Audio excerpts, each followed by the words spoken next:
Hello दोस्तों, स्वागत है आप सभी का महाराजा ऑडियो बुक्स चैनल पर। दोस्तों, मैं पुनः लेकर आया हूं आप सभी के सम्मुख अनिल मोहन के उपन्यास बबूसा का दूसरा एपिसोड।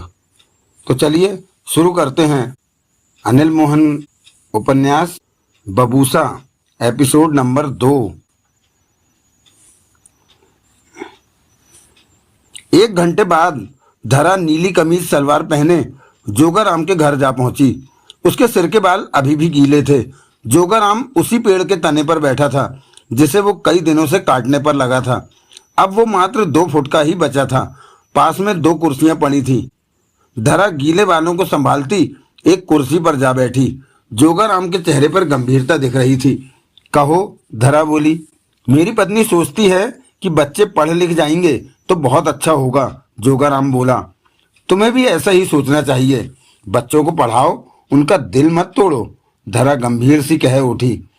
डोबू जाति में तुम्हारी क्या दिलचस्पी है? जोगाराम के चेहरे पर बेचैनी आ ठहरी। मैं सरकारी नौकर हूँ। मैं पुरातत्व विभाग के उस डिपार्टमेंट में काम करती हूँ जिसका काम पुरानी जनजातियों के साथ संपर्क बनाना, उन्हें उपहार देना, मेलजोल बढ़ाना, दोस्ती करना और फिर धीरे धीरे उन्हें अपनी दुनिया में शामिल कर लेना है। इसलिए हम आज भी उन जातियों को खोजते हैं जो दुनिया से कटकर अलग रहती हैं, धरा ने बताया। डोबू जाति का कैसे पता चला? जोगाराम का स्वर तीखा हो गया।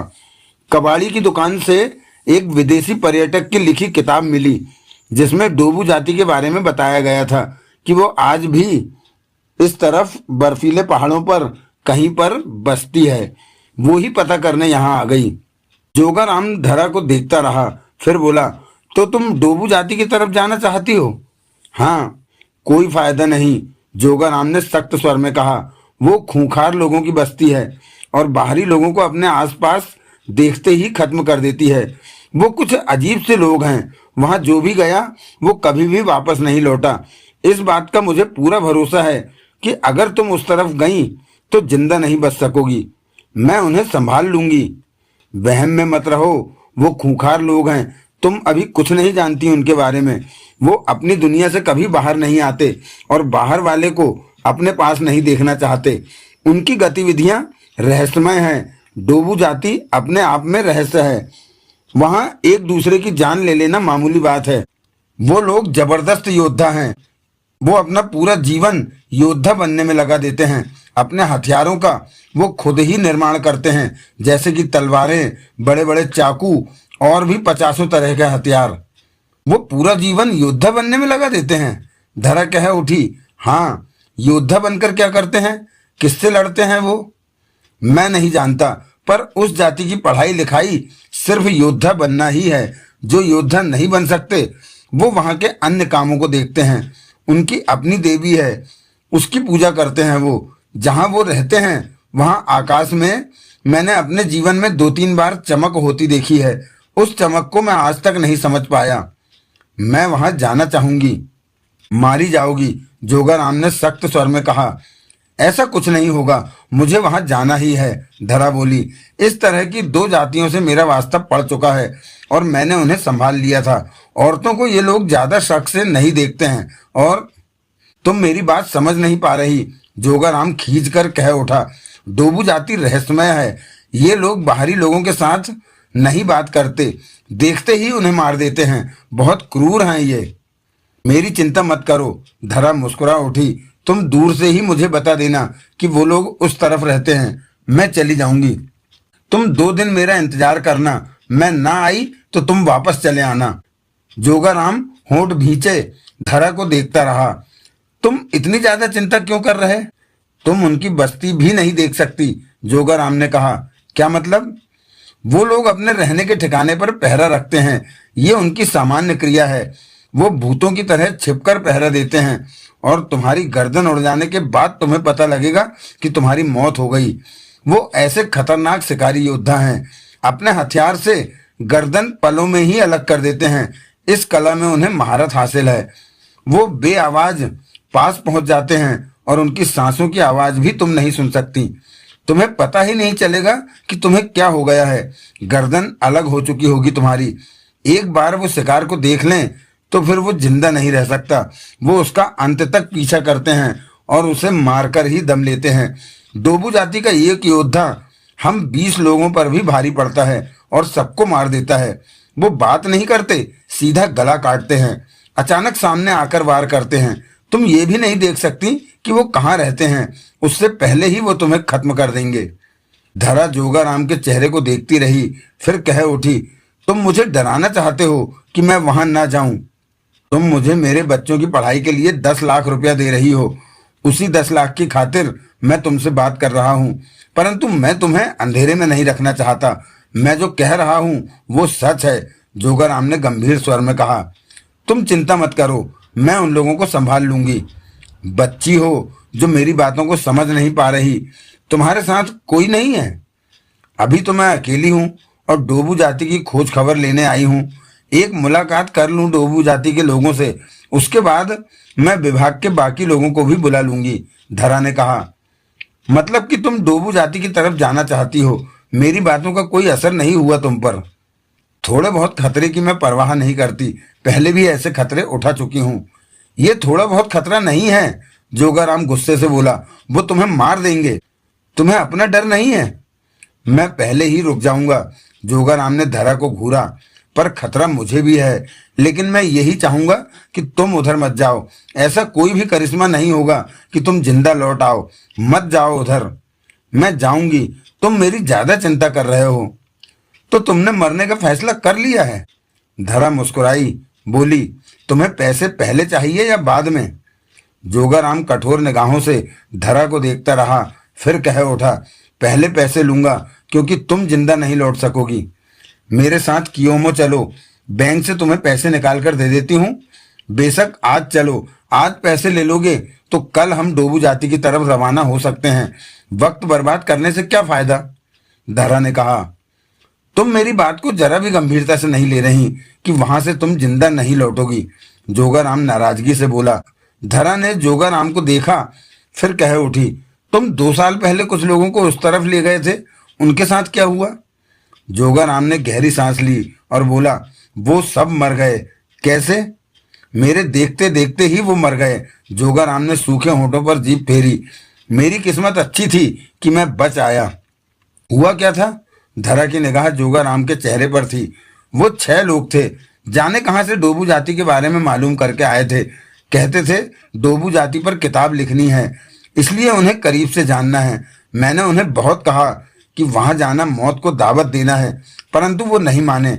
उन्हें वहां तक ले जाने का मुझे 80,000 रुपया मिला था। जोगाराम गंभीर और धीमे स्वर में कह रहा था। रास्ते का खर्च उनका था। रास्ते का खर्च? धरा ने पूछा। घोड़े चाहिए थे। पहले 2 दिन का सफर घोड़ों पर तय किया जाता है, उसके बाद बाकी के 2 दिन पैदल चलना पड़ता है। किराए पर उन्होंने घोड़े लिए थे, परंतु घोड़ों के मालिक ने घोड़ों की पूरी कीमत ली थी कि वापस आने पर पैसे वापस हो जाएंगे।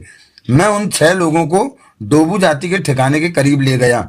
ये तो पहले से तय था कि मैंने वहां करीब नहीं जाना है, दूर से ही रास्ता दिखा देना है। जब उस जगह के करीब पहुंच जाऊं, जब आधे पौने घंटे का रास्ता रह गया, तो मैंने उन्हें रास्ता बता दिया और खुद वहीं रुक गया। उन्होंने मुझे वहीं वापसी तक इंतजार करने को कहा, परंतु मैं जानता था कि वो वापस नहीं लौट सकेंगे, मार दिए जाएंगे। जब वो आगे गए तो मैं काफी पीछे रहकर उन पर नजर रखता पीछे आने लगा कि देखूं तो सही कि उनके साथ होता क्या है। 1 घंटे बाद जब वो डोबू जाति के काफी करीब पहुंच गए तो उस वक्त शाम हो चली थी। मैंने स्पष्ट तौर पर देखा कि उनके पीछे से एक आदमी भूत की तरह पेड़ से कूदा। उसके हाथ में फरसे जैसा कुछ था। पलक झपकते ही उसने अपने हथियार से 2 की गर्दन काट दी। मैंने उनके सिरों को उछलकर दूर गिरते देखा। तुम सोच सकती हो कि यह देखकर मेरी क्या हालत हो गई होगी। तब तक बाकी के चारों सतर्क हो चुके थे।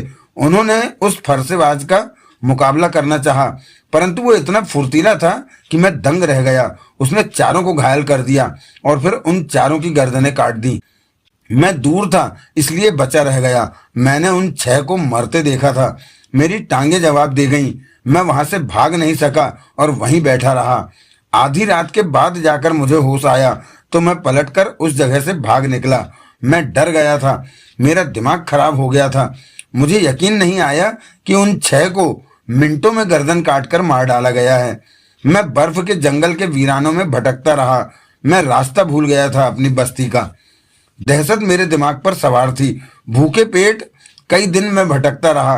बस मुझे इतना पता है कि 20 दिन बाद ही मैं यहाँ वापस आ पाया। सूख कर पतला हो गया था।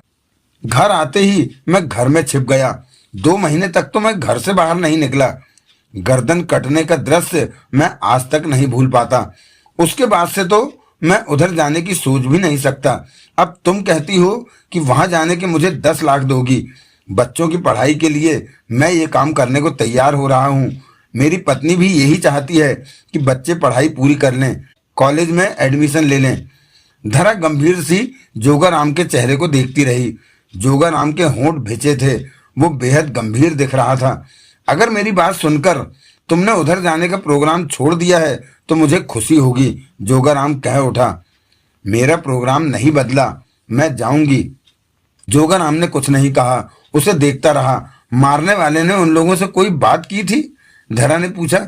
मैं नहीं जानता, दूर था, शायद नहीं की थी, जोगाराम विचलित स्वर में कह उठा। तुम्हें डोबू जाति के बारे में जानकारी कैसे मिली? जोगाराम चुप रहा। तुम्हारे कहने के हिसाब से डोबू जाति किसी से संबंध नहीं रखती, तो तुम्हें कैसे पता कि वो अपना सारा जीवन योद्धा बनने में लगा देते हैं? तुम्हें कैसे पता कि उनकी बस्ती कहाँ है? तुम्हें कैसे पता कि एक बार डोबू जाति की बस्ती के एक आदमी से मेरी बात हो गई थी। ये तब की बात है जब मैं 20 साल का था। उस तरफ निकल गया था तो बर्फ के जंगल में वो मुझे मिल गया था। उन लोगों की अपनी ही भाषा है, परंतु वो हमारी भाषा जानता था। उसने बताया कि वो अपनी जाति के कामों के सिलसिले में हमारी दुनिया में आता जाता है। उसने बताया कि इन लोगों की बस्ती में सिर्फ कुछ लोगों को ही बस्ती से बाहर जाने की इजाजत है। किसी में इतनी हिम्मत नहीं कि आज्ञा का उल्लंघन कर सके। उसने ही अपनी बस्ती के बारे में कुछ बातें बताई मुझे, जिसमें यह बात भी थी कि पूरे चांद की रात को डोबू जाति पेट के बल लेट जाती है। वो लोग पूरे चांद की रात से डरते हैं, जबकि सब स्पष्ट नजर आता है। बेशक कुछ भी हो जाए, वो पूरे चांद की रात पेट के बल लेट कर बिताते हैं और उन्हें उठने का हुक्म नहीं होता। अजीब बात है।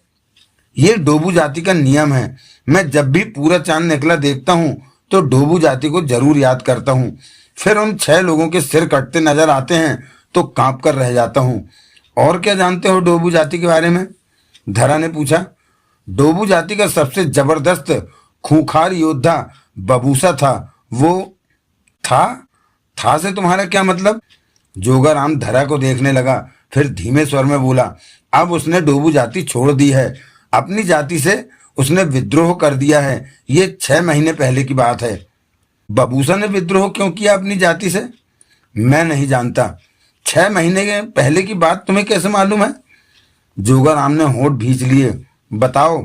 तुम्हारी बताई बातें मैं किसी से कहूंगी नहीं, धरा कह उठी। उस जाति का वो आदमी जो मुझे 20 साल की उम्र में मिला था, वो अब भी मिलता है कभी कभी। हम में बातें होती रहती हैं।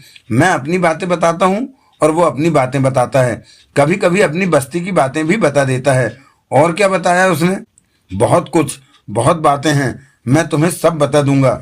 बेहतर होगा कि तुम वहां न जाओ, मारी जाओगी। मैं जाऊंगी तो बाकी बातें सफर के लिए जमा रखो। रास्ते के दौरान बातें होती रहेंगी। 4 दिन का सफर है। अब बबूसा कहाँ है? मैं नहीं जानता। डोबू जाति छोड़कर वो चला गया है। मैंने उसे कभी देखा नहीं, जानता नहीं। मुझे सिर्फ इतना पता है कि उसे रुकने के कठोर आदेश दिए गए, परंतु वो नहीं रुका। और डोबू जाति में ऐसा कोई योद्धा नहीं था जो बबूसा के सामने पड़ने की हिम्मत कर सकता। ऐसे में योद्धाओं को बबूसा को पकड़ने का आदेश दिया गया, परंतु कोई भी बबूसा को पकड़ न सका। 12 लोगों को बबूसा ने उसी वक्त मार दिया जो उसकी तरफ बढ़े थे। तब सबको यह आदेश मिला कि बबूसा को न रोका जाए। डोबू जाति बबूसा से डरती है? धरा ने सोच भरे स्वर में कहा। डोबू जाति में बबूसा से बड़ा कोई योद्धा नहीं है। बबूसा किसी से नहीं डरता। बबूसा डोबू जाति के नियमों की परवाह नहीं करता। वो अपनी मनमर्जी की जिंदगी जीता आया है। तुम्हें नहीं पता कि बबूसा ने अपनी जाति से विद्रोह क्यों किया? ये नहीं पता। डोबू जाति के उस अपनी पहचान वाले से तुम कैसे मिलते हो? वो मेरे पास मेरे घर आ जाता है, परंतु ये बात उसकी जाति वाले नहीं जानते। ये जानकर कि उसके बाहरी लोगों के साथ संबंध है, उसकी जाति वाले उसे मार देंगे। तो वो खतरा उठाकर तुमसे क्यों मिलने आता है? उसका कहना है कि मुझसे बातें करके उसे अच्छा लगता है। क्या नाम है उसका? उसका नाम बताकर मैं उसे खतरे में नहीं डालूंगा। मुझे उससे मिलवा सकते हो? कभी नहीं। हम में ये बात तय है कि उसके बारे में मैं किसी को नहीं बताऊंगा। अगर बताया तो वो मेरे पास आना बंद कर देगा। वो जैसा भी है मेरे से ठीक से पेश आता है। मैं बिना वजह उसे खोना नहीं चाहता, जोगाराम ने गंभीर स्वर में कहा। हम कल डोबू जाति की तरफ जा सकते हैं जोगाराम, धरा ने गंभीर स्वर में कहा। अगर तुम मरना ही चाहती हो तो मुझे कोई ऐतराज नहीं, जोगाराम ने रूखे स्वर में कहा। जब मुझे पैसा मिल जाएगा उससे अगले दिन हम अपना सफर शुरू कर देंगे। 10 लाख तुम्हें आज ही मिल जाएगा। तुम्हें मेरे साथ कियोमो चलना होगा, वहां बैंक से पैसा निकालना है, धरा कह उठी। वो वीरान बर्फीली घाटी थी। आसपास के पहाड़ों पर बर्फ बिछी हुई थी। लंबे ऊंचे घने पेड़ बर्फ से ढके सफेद हुए पड़े थे। कोहरे के बादल इधर उधर लहरा रहे थे। कोई रास्ता नहीं था, कोई पगडंडी नहीं थी। इस तरफ आम लोगों का आना जाना नहीं होता था, या फिर यूं कह लें कि कोई इस तरफ आता ही नहीं था। कोई आबादी ही नहीं थी इस तरफ। साल के 12 महीने बर्फ गिरती थी यहाँ। लाहौल स्पीति की सीमा थी इस तरफ, जो कि जम्मू कश्मीर की सीमा से लगती थी। सीमा के उस पार जम्मू कश्मीर वाले हिस्से में भी मीलों तक कोई नहीं बसता था। बर्फ की मार ही ऐसी थी कि इंसानों का वहां बस पाना संभव नहीं था। उस बर्फ से ढकी घाटी में घोड़ों के टापों की आवाजें गूंज रही थी। सुरमई अंधेरा फैलने लगा था। शाम के 5 बज रहे थे। सूर्य तो दोपहर से ही गायब था, परंतु शाम को कुछ देर के लिए फिर आ गया था। कुछ ही देर में गहरा अंधेरा छा जाना था। बर्फीली जगहों पर रात जल्दी से हो जाती थी और दिन देर बाद निकलता था। घोड़ों पर जोगाराम और धरा थे। दोनों ने पीठों पर बैग लटका रखे थे। 2-1 थैले घोड़ों के साथ भी बांधे हुए थे। सुबह 6 बजे सफर शुरू किया था और रास्ते में सिर्फ एक बार आधे घंटे के लिए रुके थे कि घोड़े सुस्ता सकें। तभी थोड़ा बहुत कुछ खा लिया था, यानी कि 10-11 घंटों से लगातार सफर जारी था। रास्ते में 2-3 जगह पहाड़ों के हिस्से कटकर गिरे हुए थे। वहां से निकलने में काफी कठिनाई हुई थी। इस सफर के दौरान दोनों में कोई खास बात नहीं हुई थी। जोगाराम के चेहरे पर गंभीरता नाच रही थी। एक दिन पहले दोनों कियोमो गए थे और धरा ने बैंक से 10 लाख निकालकर जोगाराम को दे दिया था। उसके बाद धरा ने चक्रवर्ती साहब को मुंबई फोन किया कि वो कल सुबह जोगाराम के साथ डोबू जाति से मिलने जा रही है। 4 दिन का सफर है। पैसे लेकर जोगाराम के चेहरे पर खुशी नहीं आई थी, क्योंकि वो जानता था कि इस सफर का अंत बुरा होने वाला है। टाकलिंग ला पहुंचकर उसने पैसे सुनीता के हवाले किए और 2 बढ़िया घोड़ों का इंतजाम किया। घोड़ों के मालिक को जोगाराम ने धरा से 10,000 रुपया लेकर दिया और अपनी गारंटी दी कि महीने के भीतर उसे घोड़े वापस मिल जाएंगे। उसके बाद वो और धरा सफर की तैयारियों में ही रहे। सुनीता ने रास्ते के लिए ढेर सारे पराठे और अचार बांध दिया था। इस तरह सुबह सफर शुरू हुआ था। इस सफर से जोगाराम किसी भी तरफ से खुश नजर नहीं आया था। अब वे इतने दूर आ गए थे कि दुनिया से कट चुके थे। यहाँ कोई इंसान नहीं था। अलबत्ता कभी कभार कोई जानवर दिख जाता था, जो कि इनकी आहट पाकर भाग जाता। अब सर्दी और भी बढ़ गई थी। अंधेरा होता जा रहा था। आगे का सफर जारी रखना मुमकिन नहीं था। धरा को घुड़सवारी का ज्ञान नहीं था। सुबह के 3 घंटे घोड़े की पीठ पर बैठकर कठिनता से बिताए थे, परंतु उसके बाद दौड़ते घोड़े पर बैठने की अभ्यस्त होती चली गई। लगाम का इस्तेमाल भी आता चला गया। घुड़सवारी के बारे में जरूरी बातें जोगाराम रास्ते में बताता जा रहा था। अब धरा को घुड़सवारी से कोई दिक्कत नहीं हो रही थी। अंधेरा होने वाला है, धरा ने ऊंचे स्वर में कहा। घोड़े मध्यम गति से दौड़ रहे थे। आधा घंटा अभी और चलना है, फिर एक जगह आएगी जहां हम रात बिताएंगे, जोगाराम ने कहा। परंतु अंधेरा तो 5-10 मिनट में हो जाएगा। उसकी तुम फिक्र मत करो। अंधेरा होते ही घोड़ों की रफ्तार बहुत कम कर दी गई। तुम अपना घोड़ा मेरे पीछे रखो, जोगाराम ने कहा। अब घोड़े दौड़ नहीं रहे थे, चल रहे थे। जोगाराम घोड़े पर आगे था, धरा पीछे। ठंड से भरे इस वीरान सन्नाटे में धरा का दिल तेजी से धड़क रहा था। डर जैसा महसूस हो रहा था उसे, परंतु जोगाराम यहाँ के हर रास्ते से वाकिफ था। धरा को उस पर पूरा भरोसा था। गहरे अंधेरे में घोड़ों के हनहनाने की आवाजें उठ जाती थी। कितना दूर जाना है? धरा ने पूछा। कुछ देर और। वहां रहने को क्या है? पहाड़ी खो है, वहां घोड़े भी आ जाएंगे, वरना इतनी सर्दी में घोड़ों की और हमारी जान निकल जाएगी। यहाँ की सर्दी जान ले लेती है। यूं समझो कि इस वक्त हम बर्फ के प्याले में बैठे हैं, जोगाराम ने कहा। शाम के इस अंधेरे में बर्फ से लदे सफेद पहाड़ चांदी की तरह चमकते नजर आ रहे थे। दोनों घोड़ों की पीठ पर बैठे आगे बढ़ते रहे। आसपास बर्फ से लदे पेड़ फैले थे, जमीन पर भी बर्फ पड़ी हुई थी। तभी पानी की एक मोटी सी बूंद धरा की वहां पर गिरी। बरसात शुरू हो रही है, धरा जल्दी से कह उठी। जोगाराम ने जवाब में कुछ नहीं कहा। 5-7 मिनट बाद वे एक पहाड़ के करीब जा पहुंचे। जोगाराम ने घोड़ा रोका, नीचे उतरा और घोड़े की पीठ थपथपाकर घोड़े की जीन के साथ बांध रखे थैले में से एक ढक्कन वाली बोतल निकाली, जिसमें मिट्टी का तेल डालकर उसे लैंप जैसा बना रखा था। ढक्कन के बीच में से बत्ती बाहर निकल रही थी, जिसे उसने जलाया तो लैंप जैसी वो जल उठी, जिसे लिए सामने कुछ कदमों की दूरी पर पहाड़ की तरफ बढ़ गया तो धरा की हड़बड़ाई आवाज आई। मैं क्या करूं? घोड़े पर ही रहो, जोगाराम ने ऊंचे स्वर में कहा। बरसात की मोटी मोटी बूंदें पड़नी शुरू हो गई थी। जानलेवा सर्दी थी। धरा रह रहकर सर्दी की वजह से कांप रही थी। वो जोगाराम को देख रही थी। उसे ऐसा लगा जैसे जोगाराम पहाड़ के भीतर प्रवेश कर गया हो। हाथ में पकड़ी लैंप जैसी रोशनी नजरों से ओझल हो गई थी। अंधेरे की वजह से पहाड़ की खोह धरा को नजर नहीं आ रही थी। वो जोगाराम को गायब होते पाकर कुछ डर सी गई थी। 1-1.5 मिनट बाद उसे वापस आती रोशनी दिखी। घोड़े से नीचे उतरो, जोगाराम की आवाज आई। खोह ठीक है, रात हम यहीं रहेंगे। घोड़े से उतरने में हाथ लगाओ मुझे, मेरी पीठ बहुत दर्द कर रही है। जोगाराम ने सहारा देकर धरा को नीचे उतारा। घोड़े की लगाम पकड़ लो और मेरे पीछे आओ। इस तरह वो घोड़ों सहित खोह में पहुंच गए। सामने से खुली और भीतर से कुछ गहरी थी। इस सर्दी के बुरे मौसम से बचने के लिए ये अच्छी जगह थी। लैंप की रोशनी इस अंधेरे में बहुत बड़ा सहारा थी। धरा दोनों हाथों से पीठ को थामे एक तरफ खड़ी हो गई। पीठ पर लदा बैग उतार दिया था।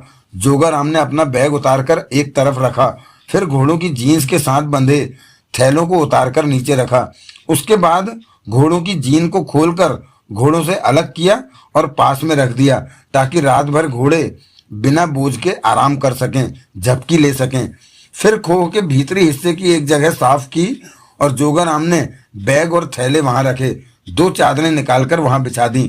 कड़ाके की सर्दी में ये बिछौना बहुत कम था, परंतु सफर के हालात को देखते हुए ये आरामदायक था। जो मिल गया वो ही बढ़िया। धरा एक चादर पर बैठ गई। जोगाराम ने अपने बैग से बोतल गिलास निकाला और गिलास तैयार करके शराब का घूंट भरा। तुम पीना चाहो तो? मैं नहीं पीती, धरा बोली। तो खाना खा लो, अभी आराम करूंगी। जोगाराम ने 2 घूंट एक साथ भरे, फिर बोला, सुबह हमने यहाँ से चल पड़ना है। यहाँ दिन छोटे होते हैं, जल्दी अंधेरा हो जाता है। जब उठाओगे उठ जाऊंगी। मैंने पहली बार घुड़सवारी की है, बहुत थक गई हूँ। लैंप की रोशनी में वे एक दूसरे को स्पष्ट देख पा रहे थे। तुम यहाँ के सब रास्तों को जानते हो? धरा बोली। इन रास्तों पर मैंने बहुत वक्त बिताया है। अकेले? हाँ, अकेले और भूखे प्यासे। क्यों आते थे तुम इस तरफ? डोबू जाति को देखने समझने के लिए। तो क्या देखा समझा? कुछ खास नहीं। ये लोग खतरनाक हैं, बेरहम हैं, बाहरी लोगों को जरा भी पसंद नहीं करते, देखते ही मार देते हैं। धरा चुप रही। तुम चाहो तो अभी भी वापस चल सकती हो, मैं तुम्हारे पैसे लौटा दूंगा, जोगाराम बोला। मैं वापस जाने नहीं आई। वो तुम्हें मार देंगे, देखते ही मार देंगे। मारने से पहले वो कोई बात भी नहीं करते। मैं उनसे मिलूंगी, उन्हें समझाऊंगी कि तुम कुछ नहीं समझा सकोगी। तुम्हें मौका ही नहीं मिलेगा कि उन्हें ठीक से देख पाओ। मेरी बात का यकीन करो कि वो वास्तव में भूतों की तरह सामने आते हैं। उनके करीब आने का भी पता नहीं लगता और दुश्मनों को मार देते हैं। वो ट्रेंड हैं इस तरह किसी की जान लेने के लिए। जो भी उन्हें आदेश देता है उसने ये ही उन पहरेदारों से कह रखा है कि देखते ही मार दो। मैंने उन लोगों की गर्दन उड़ती देखी थी, ऐसे जैसे किसी फल को पेड़ से तोड़कर फेंका जाता है। वो सिर्फ एक था और उन पांचों को मिनट भर में खत्म कर दिया और गायब हो गया। वो तुमने उनकी बस्ती को देखा है? धरा ने एकाएक टोका। जोगाराम ने धरा को देखा और गिलास से तगड़ा घूंट भरकर बोला, नहीं, कभी नहीं देखा। धरा फौरन उठकर बैठ गई। नहीं देखा? ये कैसे हो सकता है कि तुम अभी तक उनकी बस्ती को नहीं देख पाए, जबकि कई बार वहां गए हो? धरा बोली, उनकी बस्ती को कोई नहीं देख पाता, ये कैसे संभव? वो पहाड़ों के भीतर रहते हैं। उधर पहाड़ों की लंबी श्रृंखला है। सब पहाड़ एक दूसरे से जुड़े हुए हैं। कभी वो भीतर से खाली होंगे तो उन्हीं पहाड़ों में उन्होंने अपने रहने का स्थान बना लिया। मेरे ख्याल में उन्होंने अपने सहूलियत के हिसाब से उन पहाड़ों को और भी खोखला कर लिया होगा। उनकी दुनिया पहाड़ों के भीतर बसती है। इस तरह वे बर्फ, सर्दी, बरसात से भी बचे रहते हैं। वे बाहर भी आते हैं खुले में, परंतु रहते वो पहाड़ों के भीतर ही हैं। मेरी जानकारी के हिसाब से पहाड़ों के भीतर जाने और आने का एक ही रास्ता है। दूसरा रास्ता है तो वो मैं नहीं जानता। हैरानी है कि वो पहाड़ों के भीतर रहकर अपना जीवन बिता रहे हैं, धरा ने कहा। इन बर्फीली वादियों में पहाड़ों के भीतर रहना ही सुरक्षित है। वो पहाड़ों से बाहर कब निकलते हैं? जब दिल चाहे निकलते हैं। उनके बाहर निकलने पर कोई पाबंदी नहीं है। ये सारी बात तुम्हें डोबू जाति वाले उसी दोस्त ने बताई? हाँ, डोबू जाति वाले और क्या क्या करते हैं? मैं समझा नहीं। वो खाते क्या हैं? पहले वो सिर्फ जानवरों को मारकर खाया करते थे, लेकिन उनकी संख्या बढ़ने की वजह से जानवर कम पड़ने लगे। ऐसे में अब वो भी हमारी तरह सब्जियां और दालें खाते हैं। उस जाति में कई लोगों का काम ही यही है कि बाहरी लोगों की तरह कपड़े पहनकर उन जैसे लगकर बस्ती कस्बे में जाना और खाने का सामान खरीद कर। उनके पास पैसे कहाँ से आते हैं? डोबू जाति में समझदार लोग भी हैं। उनके पास कीमती पत्थर हैं। वो कीमती पत्थर? हीरे जवाहरात जैसी चीजें? ओह, वो जानते हैं कि हमारी दुनिया में उन पत्थरों की बहुत मांग है। वो अपनी जरूरत के मुताबिक उन्हें बेचकर पैसा हासिल करते हैं। उनके सब काम बहुत अच्छी तरह से सिस्टम से चलते हैं। वो हमारी तरह कपड़े पहनते होंगे। किसी को कपड़ा हासिल हो जाए तो वो कपड़ा पहन सकता है, मनाही नहीं है, परंतु वे बिना कपड़ों के भी रहते हैं। वे कमर वाले हिस्से में कपड़ा अवश्य पहनते हैं। औरतें भी ऐसा करती हैं। उन्हें सर्दी का एहसास खास नहीं होता, क्योंकि सर्दी सहने की उनकी आदत हो चुकी है। जोगाराम ने गिलास खाली किया और नया तैयार करने लगा। अब खाना खा लो, धरा कह उठी। एक और पैग लूंगा, उसके बाद खाना खाऊंगा, जोगाराम ने कहा। उनकी शादियां कैसे होती हैं? उनमें शादियां नहीं होती। कोई भी किसी के साथ संबंध बना सकता है। आदमी औरत दोनों की सहमति होनी चाहिए। ओह, धरा ने सिर हिलाया। डोबू जाति के बच्चों का कोई माँ बाप नहीं होता। बच्चे जाति की मिल्कियत होते हैं। सामूहिक तौर पर सब मिलकर उन्हें पालते हैं, उनकी परवरिश करते हैं। औरत ने बच्चा पैदा किया तो बच्चा जाति के अन्य बच्चों में शामिल कर दिया जाता है। बाद में किसी को पता भी नहीं चलता कि उसका पैदा किया बच्चा कौन सा है। वो अन्य बच्चों के साथ पलता है और जब वो समझने के लायक हो जाता है तो उसकी शिक्षा शुरू हो जाती है। शिक्षा? युद्ध कला? बहुत कठोरता का इस्तेमाल करके उन्हें युद्ध कला सिखाई जाती है। परंतु कुछ बच्चे ऐसे भी होते हैं जो युद्ध कला नहीं सीख पाते, तो उन्हें जाति के अन्य काम सिखाने पर लगा दिया जाता है। मतलब कि हर कोई युद्ध कला नहीं सीख सकता? धरा ने पूछा। जोगाराम ने गिलास से घूंट भरा और बोला, युद्ध कला सीखना बहुत मेहनत और लगन का काम है। इस जाति में सुलगते अंगारों पर चलाया जाता है, कीलों के नुकीले हिस्सों पर चलाया जाता है। हथियार चलाने की विशेष ट्रेनिंग और भी कठिन होती है। बहुत लंबे वक्त के लिए आंखों पर कपड़ा बांध दिया जाता है या कानों में ऐसा कुछ डाल दिया जाता है कि लंबे वक्त के लिए वो सुन न सके। ऐसा करके डोबू जाति वाले योद्धाओं की एक नई इंद्री विकसित करते हैं कि आपको कुछ नजर नहीं आ रहा और आसपास मौजूद दुश्मनों का मुकाबला उसी स्थिति में करना होता है। या आपको कुछ सुनाई नहीं दे रहा है और दुश्मन घात लगाए हर तरफ मौजूद है, उससे बचाना है खुद को। ये सब सीखना तो बहुत कठिन है। मुझे सब कुछ नहीं मालूम कि वो लोग और भी क्या क्या करते हैं, परंतु इस जाति की जिंदगी की अहम वजह जीने की युद्ध कला में मास्टर बनना होता है। बेहतरीन योद्धा बनने का जुनून होता है इन पर। सीखने के दौरान ये अपनी जान तक दांव पर लगाने में पीछे नहीं हटते, परंतु डोबू जाति में युद्ध की सारी कलाओं का ज्ञाता कोई नहीं बन सका, बबूसा को छोड़कर। बबूसा एकमात्र बबूसा ही रहा जो डोबू जाति की सारी युद्ध कला सीखने में नंबर 1 रहा। बबूसा जैसा योद्धा डोबू जाति में दूसरा नहीं। उससे दूसरे योद्धा भी डरते हैं, बल्कि डोबू जाति के बड़े भी उससे ठीक से पेश आते थे। तुमने बताया था कि बबूसा जब विद्रोह पर उतरा तो कोई उसे रोक नहीं पाया। हाँ, उसे रोकने की कोशिश की तो उसने कई योद्धाओं को खत्म कर दिया। बबूसा का कोई मुकाबला नहीं कर सकता, ये बात डोबू जाति के बड़े जानते हैं। इसी कारण बबूसा के सामने से योद्धा हटा लिए गए। मुझे ये समझ नहीं आ रहा कि इस प्रकार योद्धा तैयार करके ये लोग करते क्या हैं। मैं नहीं जानता। तुमने अपने उस दोस्त से पूछा नहीं था? पूछा था, परंतु उसने कोई जवाब नहीं दिया था। डोबू जाति के बारे में और कुछ बताओ।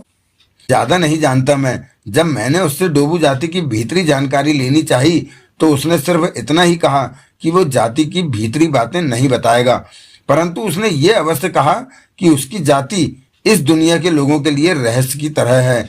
हम ऐसा बहुत कुछ करते हैं जो हमारी दुनिया वाले सोच भी नहीं सकते। बताया नहीं कुछ? नहीं, जोगाराम ने इनकार में सिर हिलाया। मतलब कि वो अपनी जाति के रहस्य तुम्हारे सामने नहीं खोलना चाहता। हाँ, इस बारे में उसने स्पष्ट मना कर दिया था। वो आदमी अपनी जाति के क्या काम करने बाहर जाता है? वो कपड़े लेकर आता है, जाति के लोगों की जरूरतों का सामान लाता है, इसी तरह के काम। बबूसा ने विद्रोह क्यों किया अपनी जाति से? ये बात पूछने पर भी उसने नहीं बताई थी। वो चुप हो गया था। बबूसा के बारे में और बातें बताओ, मैं उसके बारे में जानना चाहती हूँ। बता ही चुका हूँ कि बबूसा डोबू जाति का सबसे ताकतवर योद्धा है। अपनी जाति से विद्रोह करके कहीं चला गया है। विद्रोह की वजह कोई नहीं जानता। डोबू जाति में ऐसा पहली बार हुआ है कि किसी ने विद्रोह किया हो। डोबू जाति के लोग किस भाषा में बात करते हैं? उनकी अपनी भाषा है, परंतु जो लोग बाहर सामान लेने जाते हैं उन्होंने हमारी भाषा सीख रखी है। जोगाराम ने गिलास खाली करते हुए कहा, खाना निकालो, कुछ खा लें, सुबह फिर सफर शुरू करना है।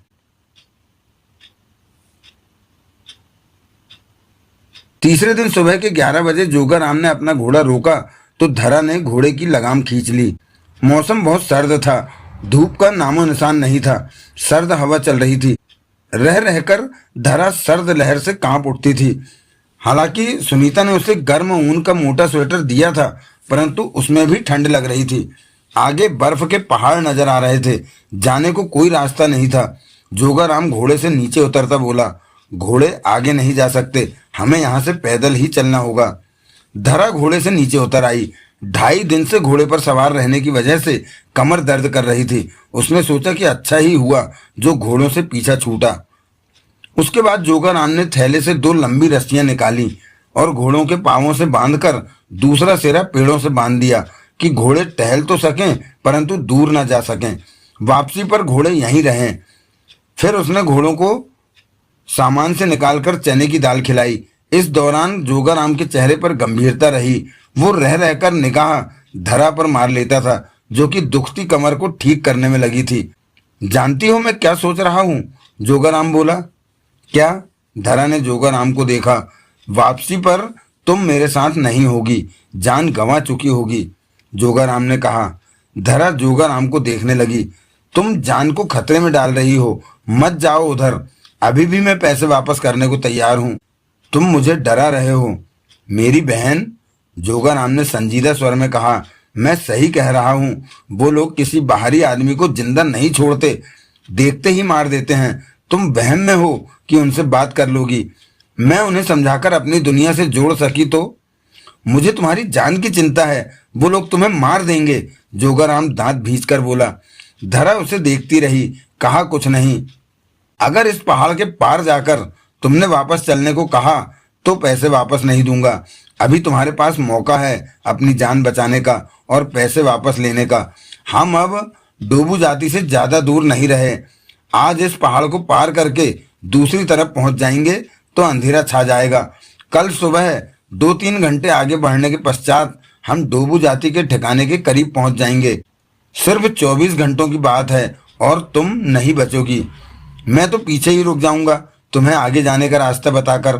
फिर तुम्हारे साथ क्या होगा तुम्हें बता चुका हूँ। भूत की तरह डोबू जाति का कोई योद्धा किसी पेड़ के ऊपर से, पहाड़ के पत्थर के पीछे से, झाड़ियों से, कहीं से भी प्रकट होगा और तुम्हारी गर्दन काट देगा। तुम ठीक से उसका चेहरा भी नहीं देख पाओगी। जोगाराम दांत भींचे कह रहा था। अपनी कही बात का मुझे पूरा यकीन है, तभी तो तुम्हें बार बार समझा रहा हूँ। मैं नहीं चाहता कि तुम मरो। धरा गंभीर निगाहों से जोगाराम के गुस्से से भरे चेहरे को देखने लगी। वहां सच में तुम्हारे लिए मौत है। डोबू जाति खतरनाक है। कोई उनकी तरफ जाए ये उन्हें पसंद नहीं है। तुम क्यों मरना चाहती हो? मेरे समझाने पर भी तुम्हें समझ नहीं आ रहा? तुम चाहते हो कि डोबू जाति के इतने करीब आकर वापस चली जाऊं? तुम मौत के करीब जा रही हो, बात समझ में नहीं आती क्या? जोगाराम झल्लाया। धरा जोगाराम के चेहरे को देखती फिर गंभीर स्वर में बोली, हम पहाड़ को पार करेंगे जोगाराम, मैं वापस नहीं जाऊंगी। चौथे दिन तेज धूप खिली हुई थी। बर्फ से ढकी पहाड़ों की चोटियां धूप से चमक रही थी। ऐसे में सर्दी से काफी राहत थी। आसमान में पहाड़ों की चोटियों को छूते सफेद बादलों के टुकड़े तैर रहे थे। आसमान नीला था परंतु ठंडी हवा चल रही थी। हर तरफ बर्फ से ढके पहाड़ ही पहाड़ नजर आ रहे थे। सब कुछ मिलाकर मौसम खुश मिजाज हो रहा था। दिन के 10 बजे थे। जोगाराम और धरा एक गहरे जंगल में आगे बढ़ रहे थे। हर तरफ बिखरी बर्फ दिखाई दे रही थी। 4 दिन के सफर ने उनके चेहरों और शरीर में थकान भर दी थी। इस वक्त उनके पास एक ही बैग था जो कि जोगाराम ने अपनी पीठ पर फंसा रखा था। जोगाराम खुश नहीं था और बार बार दुखी निगाहों से धरा को देख लेता था। कल का सारा दिन तो उस पहाड़ को पार करने में लग गया था। धरा 2 बार पहाड़ से फिसली थी परंतु खैर रही, पहाड़ पर बर्फ ही बर्फ थी। धरा के लिए बर्फ से ढके पहाड़ को पार करना अनोखा अनुभव रहा था। ठीक बात तो ये रही कि वो पहाड़ सीधा नहीं था, ढलान लिए हुए था, इसलिए धरा उस पर चढ़ पाई थी। जोगाराम तो जैसे पहाड़ पर चढ़ने का अभ्यस्त था। घोड़े इतनी सर्दी में खुले में रहेंगे? धरा कह उठी। तुम्हें घोड़ों की फिक्र नहीं करनी चाहिए, उन्हें सर्दी सहने की आदत है। जोगाराम बोला। कितनी देर का रास्ता है? ज्यादा देर नहीं बचा, हम आ ही पहुंचे हैं। आधा या 1 घंटा और। दोनों तेजी से पैदल आगे बढ़े जा रहे थे। तुम अब मरने वाली हो, जोगाराम बोला। धरा ने गंभीर निगाहों से जोगाराम को देखा। जब रास्ते में बड़ी बड़ी पहाड़ी चट्टानें आने लगे तो उससे आगे तुम्हें ही जाना होगा, जोगाराम ने पुनः कहा। वो पहाड़ देख रही हो? धरा ने नजरें घुमाकर पेड़ों के बीच में झलकते पहाड़ को देखा। वहीं वो रहते हैं, डोबू जाति के लोग। यहाँ पहाड़ ही पहाड़ हैं और आपस में जुड़े हुए हैं। वो खोखले हैं या उन्होंने उसे खोखला कर लिया है। उनकी दुनिया पहाड़ों के भीतर है, परंतु तुम वहां तक कभी नहीं पहुंच पाओगी। मेरी बात को तुमने कभी भी गंभीरता से नहीं लिया कि वो लोग तुम्हें मार देंगे। पहरे के तौर पर डोबू जाति के योद्धा पहाड़ों के आसपास बिखरे रहते हैं। पहाड़ों में घिरा ये इलाका इतना गहरा है कि यहाँ ट्रैकिंग करते लोग भी नहीं आते, पर कभी वो भटक कर जरूर इधर आ जाते होंगे और मारे जाते हैं। अक्सर खबर आती है कि ट्रैकिंग पर गए लोगों में से कुछ लापता हो गए। उन्हें हेलीकॉप्टर से ढूंढा जा रहा है परंतु वो कभी नहीं मिलते। धरा बेचैन दिखने लगी। मैंने तुम्हें 10 लाख रुपया दिया है, धरा गुस्से से बोली। तभी तो तुम्हें यहाँ तक लाया हूँ, चलते चलते जोगाराम ने कहा। तुम्हें चाहिए कि मेरा साथ दो। साथ दे तो रहा हूँ, तुम मुझे कमजोर कर रहे हो ये कहकर कि डोबू जाति मुझे मार देगी। सच बात सुनने से तुम कमजोर हो जाती हो? मुझे नहीं पता था, जोगाराम गंभीर था। मैं बहुत अच्छी तरह जानता हूँ कि मुझे अकेले ही वापस जाना होगा। तब मेरे दिल में ये बात जरूर होगी कि तुम्हारे जैसी बेवकूफ लड़की मेरी बात नहीं समझ सकी। कितना समझाया था मैंने, पता नहीं तुम कैसी सरकारी नौकरी करती हो। ऐसी नौकरी किस काम की कि तुम्हें जान खतरे में डालनी पड़े, जबकि तुम अकेली हो। किसी को पता भी नहीं चलेगा कि तुम मर गई या फिर कैसे मरी। धरा पांव पटक कर रुक गई। जोगाराम भी रुका। अब अगर तुम वापस जाना चाहो तो पैसे नहीं मिलेंगे, मैंने कल ही कह दिया था, परंतु तुम अपनी जान बचा सकती। मैं वापस जाने के लिए नहीं रुकी, धरा ने तीखे स्वर में कहा। मुझे मालूम था कि तुम्हें मेरी बात समझ में नहीं आएगी। तुम अपनी जुबान बंद रखो, थोड़ा सा जो रास्ता है वो पूरा कर लो। धरा गुस्से में और परेशान थी। इसके बाद जोगाराम ने कुछ नहीं कहा। जोगाराम खामोशी से धरा से 2-3 कदम आगे चलता रहा। करीब घंटे भर बाद जंगल खत्म होने लगा और वो जगह आ गई जहां बड़े बड़े पहाड़ के टुकड़े बिखरे पड़े थे। सामने ही बर्फ से ढका पहाड़ नजर आ रहा था, जो कि काफी बड़ा था और दूर तक जाता दिखाई दे रहा था। उस तक जाने के लिए ऊंचाई से भरा पहाड़ी मैदान नजर आ रहा था, जहां टेढ़े मेढ़े पेड़ खड़े दिख रहे थे और करीब आधे घंटे में वो रास्ता तय करके उस बर्फीले पहाड़ तक पहुंचा जा सकता था। जोगाराम वहीं रुक गया। धरा ने जोगाराम को देखा। जोगाराम ने पीठ पर टांग रखा बैग उतारकर नीचे रख दिया। उसका चेहरा सपाट था। धरा व्याकुल हुई दिखी। तुम ठीक कहते हो, धरा ने सूखे होंठों पर जीभ फेर कर कहा। कम से कम मुझे अकेले में ये खतरा नहीं उठाना चाहिए। इस काम में मेरे विभाग के और लोग भी साथ होने चाहिए थे, परंतु वो मेरी वजह से ही मेरे साथ नहीं है। मैंने ही उन्हें कहा कि एक बार मैं डोबू जाति से मिल आऊं, फिर उन्हें बुलाऊंगी, पर तुम बार बार ये बात कह रहे हो कि वो मुझे जिंदा नहीं छोड़ेंगे, तो अब मेरे दिल में भी डर बैठने लगा है। शुक्र है 10 लाख गंवाकर और 4 दिन का ये बुरा सफर तय करके ही सही, पर तुम्हें मेरी बात समझ में तो आई। कम से कम तुम अपनी बेशकीमती जान बचा सकती हो वापस जाकर। जोगाराम ने फौरन कहा। गलत मत समझो, धरा बोली, मैं वापस जाने को नहीं कह रही। तो जोगाराम ने उसे घूरा। पर मैं अपनी जान इस तरह खतरे में नहीं डालना चाहती। कहना क्या चाहती हो? जोगाराम उलझन में दिखा। तुमने बताया था कि पूरे चंद्रमा की रात डोबू जाति वाले पेट के बल लेट जाते हैं और सुबह तक नहीं हिलते। हाँ, ये बात तो है, पर तुम मान लो मैं पूरे चंद्रमा की रात का इंतजार करती हूँ। कभी तो पूरा चंद्रमा निकलेगा और आसमान साफ होगा, तो तब डोबू जाति वाले पेट के बल लेट जाएंगे। ऐसे में वो मुझे सामने पाएंगे तो क्या उठेंगे? जोगाराम के होंठ भिज गए। बताओ, क्या वो उठेंगे? मेरी जानकारी के मुताबिक तो पूरे चंद्रमा की रात वो पेट के बल लेटकर ही बिताते हैं, जोगाराम ने अनमने भाव में कहा। परंतु मैं दावा नहीं कर सकता कि तुम्हें देखकर वो उठेंगे कि नहीं।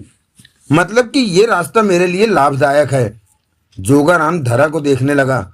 डोबू जाति वाले मुझे देखते ही मार देंगे, ये तुम कहते हो, क्योंकि पहले मैं जिन लोगों को इधर लाया था उनके साथ ऐसा ही हुआ था, जोगाराम ने बेचैनी से कहा। फिर तो पूरे चंद्रमा वाला मेरा आइडिया ज्यादा बेहतर है। उसमें बचने के चांस तो हैं। जैसा कि तुम कहते हो कि संभव है वो उस रात ना उठें, वैसे ही लेटे रहें। ऐसे में मैं एक निगाह पहाड़ों के भीतर जहां वो रहते हैं मार सकती हूँ। मेरे पास कैमरा है, वहां की तस्वीरें ले सकती हूँ। इसी से ही मेरा काफी मतलब हल हो जाएगा, जिससे कि उन्हें समझा जा सकेगा। मैं सारी रिपोर्ट चक्रवर्ती साहब को दे दूंगी। उसके बाद वो जो करना चाहें वो कर। तुम पागल हो गई हो? नहीं, धरा ने सिर हिलाया। मैं पागल नहीं हूं। तुम इतना बड़ा खतरा उठाने को कह रही? जोगाराम, 10 लाख खर्च करके 4 दिन का दुर्गम सफर तय करके मैं खाली खाली वापस जाने से तो रही। जिस काम के लिए आई हूं उसमें कुछ तो सफल हूं।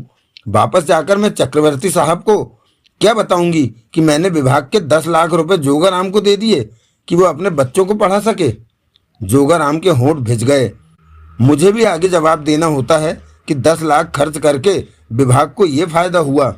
डर से मैं भाग नहीं सकती। पहले भी मैंने अंडमान निकोबार में एक द्वीप पर एक खतरनाक जाति का सामना किया था। वहां बाद में सब ठीक हो गया और यहाँ भी बाद में सब ठीक हो जाएगा। शुरू शुरू में तो परेशानियां आती ही हैं। तुम बेवकूफ हो जो ऐसा खतरनाक कदम उठाने की सोच रही हो। डोबू जाति को तुम ठीक से नहीं जानती कि। देखो जोगाराम, धरा गंभीर स्वर में बोली, तुम्हारी बातें सुनकर ही मैंने आगे बढ़ने का विचार छोड़कर पूरी चंद्रमा वाली रात का इंतजार करने की सोची है। ऐसा मैंने तभी किया कि मुझे अपनी जान प्यारी है। अगर अजनबी को अपने बीच आया पाकर वो उस रात उठ गए तो मैं उनसे बात करूंगी, उन्हें समझाऊंगी कि बाहर दुनिया बहुत बड़ी है, वो भी हमारा हिस्सा बनकर रहें। मैं उन्हें बाहर की दुनिया दिखाऊंगी। सब कुछ देखकर उनके मन जरूर बदलेंगे। और तुम बहुत बड़ी बेवकूफ हो। जोगाराम परेशान हो उठा था। अगर वो लोग उस रात ना उठे तो ये भी अच्छी बात है। मैं वहां से बाहर वो तुम्हें छोड़ेंगे नहीं, ढूंढ लेंगे। धरा मुस्कुरा पड़ी, बोली, बस जोगाराम, तुम तो डरे हुए हो डोबू जाति से, परंतु मुझे और मत डराओ। हम पूरे चंद्रमा की रात का इंतजार करेंगे। मेरी बात मानने में तुम्हें ऐतराज तो नहीं होगा ना? जोगाराम होठ भींचे धरा को देखता रहा। डोबू जाति के पहरे से दूर तुम कोई जगह देख लो जहां हम पूरे चांद की रात के इंतजार में वक्त काट सकें। यहाँ गहरे बादल रहते हैं आसमान में। कई बार तो पूरा चांद निकलता होगा पर दिखता नहीं होगा। ऐसे में तुम्हारा इंतजार जरूरत से ज्यादा लंबा हो सकता है और हमारे पास इतना ही खाने पीने का सामान है कि 3 दिन निकल सकें। मैं भूखी रह लूंगी, धरा ने गंभीर स्वर में कहा। तुम रह लोगे? जोगाराम ने बेचैन नजरों से धरा को देखा पर कहा कुछ नहीं। वहां से कुछ पास ही पहाड़ से टूटकर गिरी चट्टान के भीतर एक छोटी सी खोह में उन्हें रहने का ठिकाना मिल गया था। हालांकि वो जगह पर्याप्त नहीं थी परंतु काम चल सकता था। मात्र 8 फुट गहरी और 5 फुट चौड़ी जगह थी। जोगाराम और धरा दिन में वहां से बहुत कम बाहर निकलते थे। डोबू जाति के पहरेदारों द्वारा देख लिए जाने का खतरा था। रात में वे जरूर बाहर निकलते और चांद की दशा देखते कि वो पूरा है या नहीं। कभी चांद दिखता तो कभी नहीं दिखता। गहरे छाए बादलों की वजह से कड़ाके की सर्दी में उनका ये वक्त बीत रहा था। 12 दिन बीत चुके थे। आज 13वें दिन की शाम थी। खाने पीने का सामान खत्म हो चुका था। जोगाराम किसी खास पेड़ की जड़ें तोड़ लाता था जो कि खाने में मीठी जैसी थी। जोगाराम ने धरा को बताया था कि इन्हें खाकर पेट कुछ भरा जा सकता है। धरा की हालत ज्यादा बेहतर नहीं थी। तीखी सर्दी, भूखे पेट, बिना पानी के वो बेहाल हो चुकी थी। ऐसे में जोगाराम ने उसके सामने वापस चलने का प्रस्ताव भी रखा परंतु धरा ने कहा कि वो इस तरह वापस नहीं जाएगी। फिर यही 13वें दिन की रात उनके काम की निकली। आसमान साफ था और चांद पूरा गोल गोल सा ऊपर दिखा। पूरे चांद को देखते ही जोगाराम का दिल धड़क उठा जबकि धरा खुश हो गई। पूरा चांद निकल आया जोगाराम। धरा के होठों से तेज स्वर निकला। जोगाराम ने गंभीर नजरों से धरा को देखा। गहरा अंधेरा छाया हुआ था। मुझे वहां कब जाना चाहिए? धरा ने पूछा। अभी कुछ देर रुको, जोगाराम ने गंभीर स्वर में कहा। घंटा भर बीत जाने दो। कितने दिन इंतजार किया पूरे चांद के लिए। मैं कैमरा निकालती हूँ। कहने के साथ ही धरा एक तरफ रखे बैग के पास पहुंची और उसे खोलकर कैमरे की तलाश में भीतर हाथ मारने लगी। तुम बहुत बड़े खतरे में दखल देने जा रही हो। चुप रहो जोगाराम। मुझे डोबू जाति के बारे में जानकारी इकट्ठी करनी है। जो 10 लाख तुम्हें दिया है उसकी कीमत वसूलनी है। मेरी बातों पर पूरा भरोसा मत करो। हो सकता है डोबू जाति वाले पूरे चांद की रात को अब पेट के बल लेटकर ना बिताते हों और ये भी हो सकता है कि तुम्हें देखकर वो उठें और तुम्हें मार दें। जोगाराम ने व्याकुल स्वर में कहा। धरा ने बैग में से कैमरा निकाल लिया। अब मैं डोबू जाति को पास से देखे बिना वापस जाने वाली नहीं, इसलिए तुम ऐसी बातें कहना बंद करो। जोगाराम ने कुछ नहीं कहा। धरा ने आसमान पर निगाह मारी। पूरा चांद चमक रहा था और उसकी रोशनी स्पष्ट तौर पर जमीन पर पड़ रही थी। आसमान में बादलों के छोटे छोटे टुकड़े तैर रहे थे। तारे भी चमक रहे थे परंतु सर्दी की तीव्र लहरें शरीर को झंझोड़े दे रही थी। अब तक वो घोड़े वहीं पर बंधे होंगे? धरा ने पूछा। वो वहीं होंगे, जोगाराम बोला। काफी वक्त बीत गया तो धरा बोली, मुझे अब जाना चाहिए जोगाराम। जोगाराम ने कुछ नहीं कहा। कैसे जाऊं? किधर से जाऊं? क्या कुछ आगे तक तुम मेरे साथ चलोगे? नहीं, जोगाराम ने स्पष्ट कहा। मैं आगे नहीं जाऊंगा। तो मुझे रास्ता बता दो। कितनी देर में मैं वहां पहुंच जाऊंगी? धरा ने पूछा। 20-30 मिनट में, कहने के साथ ही जोगाराम धरा को रास्ता समझाने लगा। सर्द हवाओं के थपेड़े सहती धरा जोगाराम के बताए रास्ते पर आगे बढ़ रही थी। हाथ में कैमरा पकड़ रखा था। जीन्स की पैंट के साथ सुनीता का दिया स्वेटर पहना था। रात का अंधेरा उसके आगे बढ़ने में कुछ परेशानी पैदा कर रहा था, परंतु पूरे चंद्रमा की रोशनी जमीन पर पड़ती उसे आगे बढ़ने में सहायता कर रही थी। जोगाराम ने बता दिया था कि कुछ आगे जाने पर पहरेदारों का खतरा शुरू हो जाएगा और धरा कुछ आगे पहुंच चुकी थी, परंतु सब ठीक था। अभी तक कोई खतरा सामने नहीं आया था। इस वक्त वो पहाड़ी जैसी जगह पर चढ़ रही थी जहां आसपास पेड़ ही पेड़ खड़े थे। दिल धड़क रहा था धरा का। कुछ डर भी रही थी, लेकिन आगे बढ़ी जा रही थी।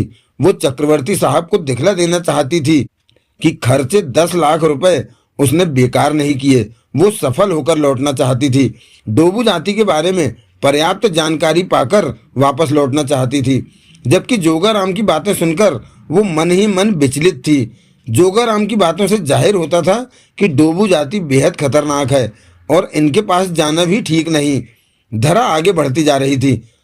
जल्दी ही वो चढ़ाई खत्म हो गई और वो ऊपरी हिस्से पर जा पहुंची। सामने बर्फ से लदा पूरे चंद्रमा की रोशनी में पहाड़ स्पष्ट रूप से चमक रहा था। हर तरफ वीरानी और सुनसानी थी। धरा ने पलटकर पीछे देखा तो लगा काफी फासला तय कर आई है। उसने सोचा कि क्या जोगाराम उसे देख रहा होगा। फिर वो सामने के पहाड़ की तरफ बढ़ गई। जमीन पर बर्फ ही बर्फ बिछी थी। ऐसे में चलने में कुछ परेशानी आ रही थी। आंखें फाड़े रास्ते को भी ठीक से देखना समझना पड़ रहा था। कहीं कोई नजर नहीं आ रहा था, जबकि जोगाराम के मुताबिक अब तक पहरेदारों की तरफ से उस पर जानलेवा हमला हो जाना चाहिए था। क्यों नहीं हुआ ऐसा? तो क्या पूरे चंद्रमा की वजह से सब पहाड़ के भीतर पेट के बल लेटे हैं? ऐसे क्यों करते हैं ये लोग? पूरे चंद्रमा को देखकर भयभीत हो जाते हैं या ये डोबू जाति की कोई रस्म है? धरा के पास कोई जवाब नहीं था। वो धीमे धीमे बर्फीले रास्ते पर चलती पहाड़ के बिल्कुल करीब पहुंच गई। पहाड़ के साथ करीब 20 फुट तक जमीन थी। उसके बाद गहरी घाटी दिखाई देती थी। धरा उसी 20 फुट चौड़े रास्ते पर पहाड़ के साथ साथ आगे बढ़ने लगी। जोगाराम भी यहाँ के बारे में पूरा नहीं बता सका था। आधा अधूरा ही ज्ञान था उसे, परंतु उसने ये जरूर बताया था कि पास ही पहाड़ के भीतर जाने का रास्ता है कहीं से। धरा 5 मिनट ही आगे गई होगी कि एकदम ठिठक गई। पहाड़ के भीतर का रास्ता उसके सामने था। वो देखती रह गई। 15 फुट ऊंचा और इतना ही चौड़ा रास्ता।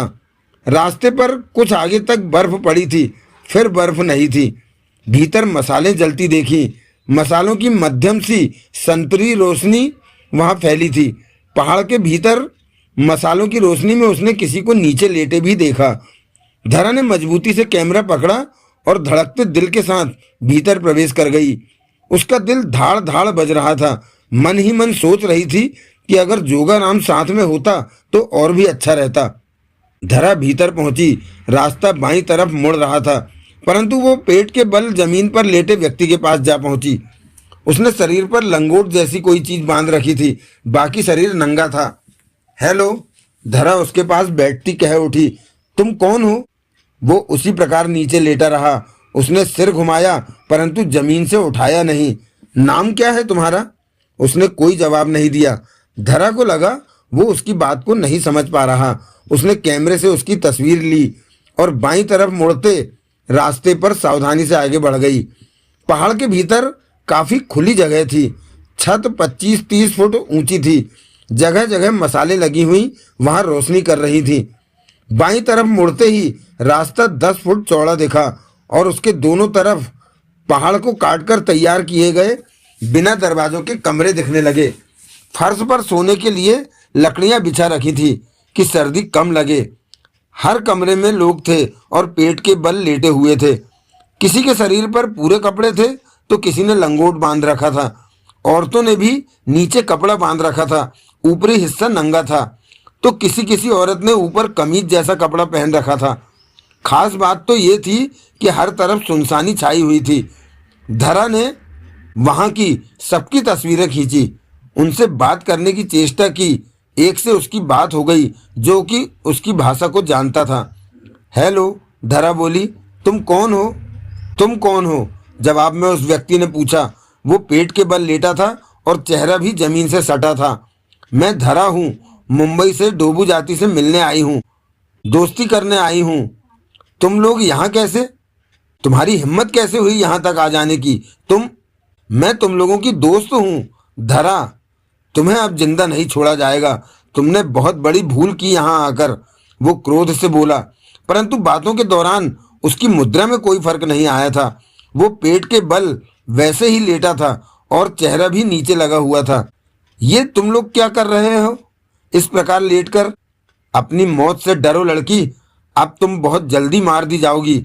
चली जाओ यहाँ से। मुझसे डरो मत, मैं तुम लोगों से दोस्ती करने आई हूँ। हम सब मनुष्य हैं, हमें एक दूसरे के काम आना चाहिए। मैं तुम लोगों को इस वीराने से ले जाकर किसी शहर में बसने का मौका दूंगी, रोजगार दूंगी, बढ़िया बढ़िया खाने की चीज़ें मिलेंगी। हम सब मिलकर रहेंगे। यहाँ से दूर शहरों में बहुत कुछ होता है। तुम मेरी भाषा जानते हो तो तुमने हमारी दुनिया को भी देखा होगा। कितना अच्छा लगता है सब कुछ। वो चुप रहा। मेरी बात समझे तुम कि मैं क्या कह रही?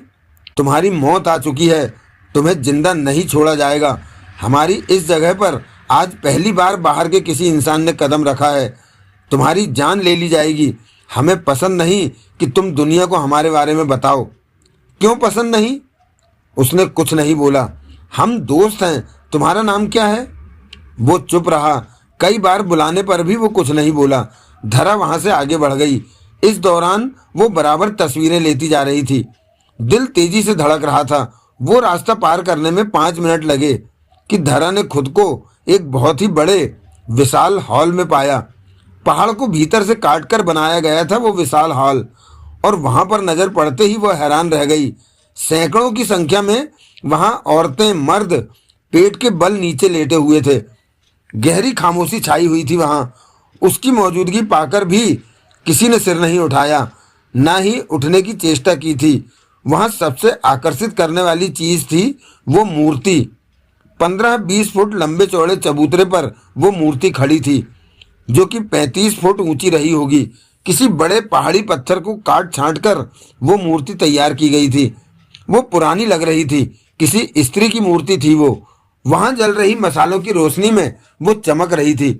उसका रंग मटमैला और काला सा पड़ चुका था। सीधी खड़ी उस मूर्ति का हाथ उठा हुआ चेहरे के पास, जैसे आशीर्वाद देने की मुद्रा में था।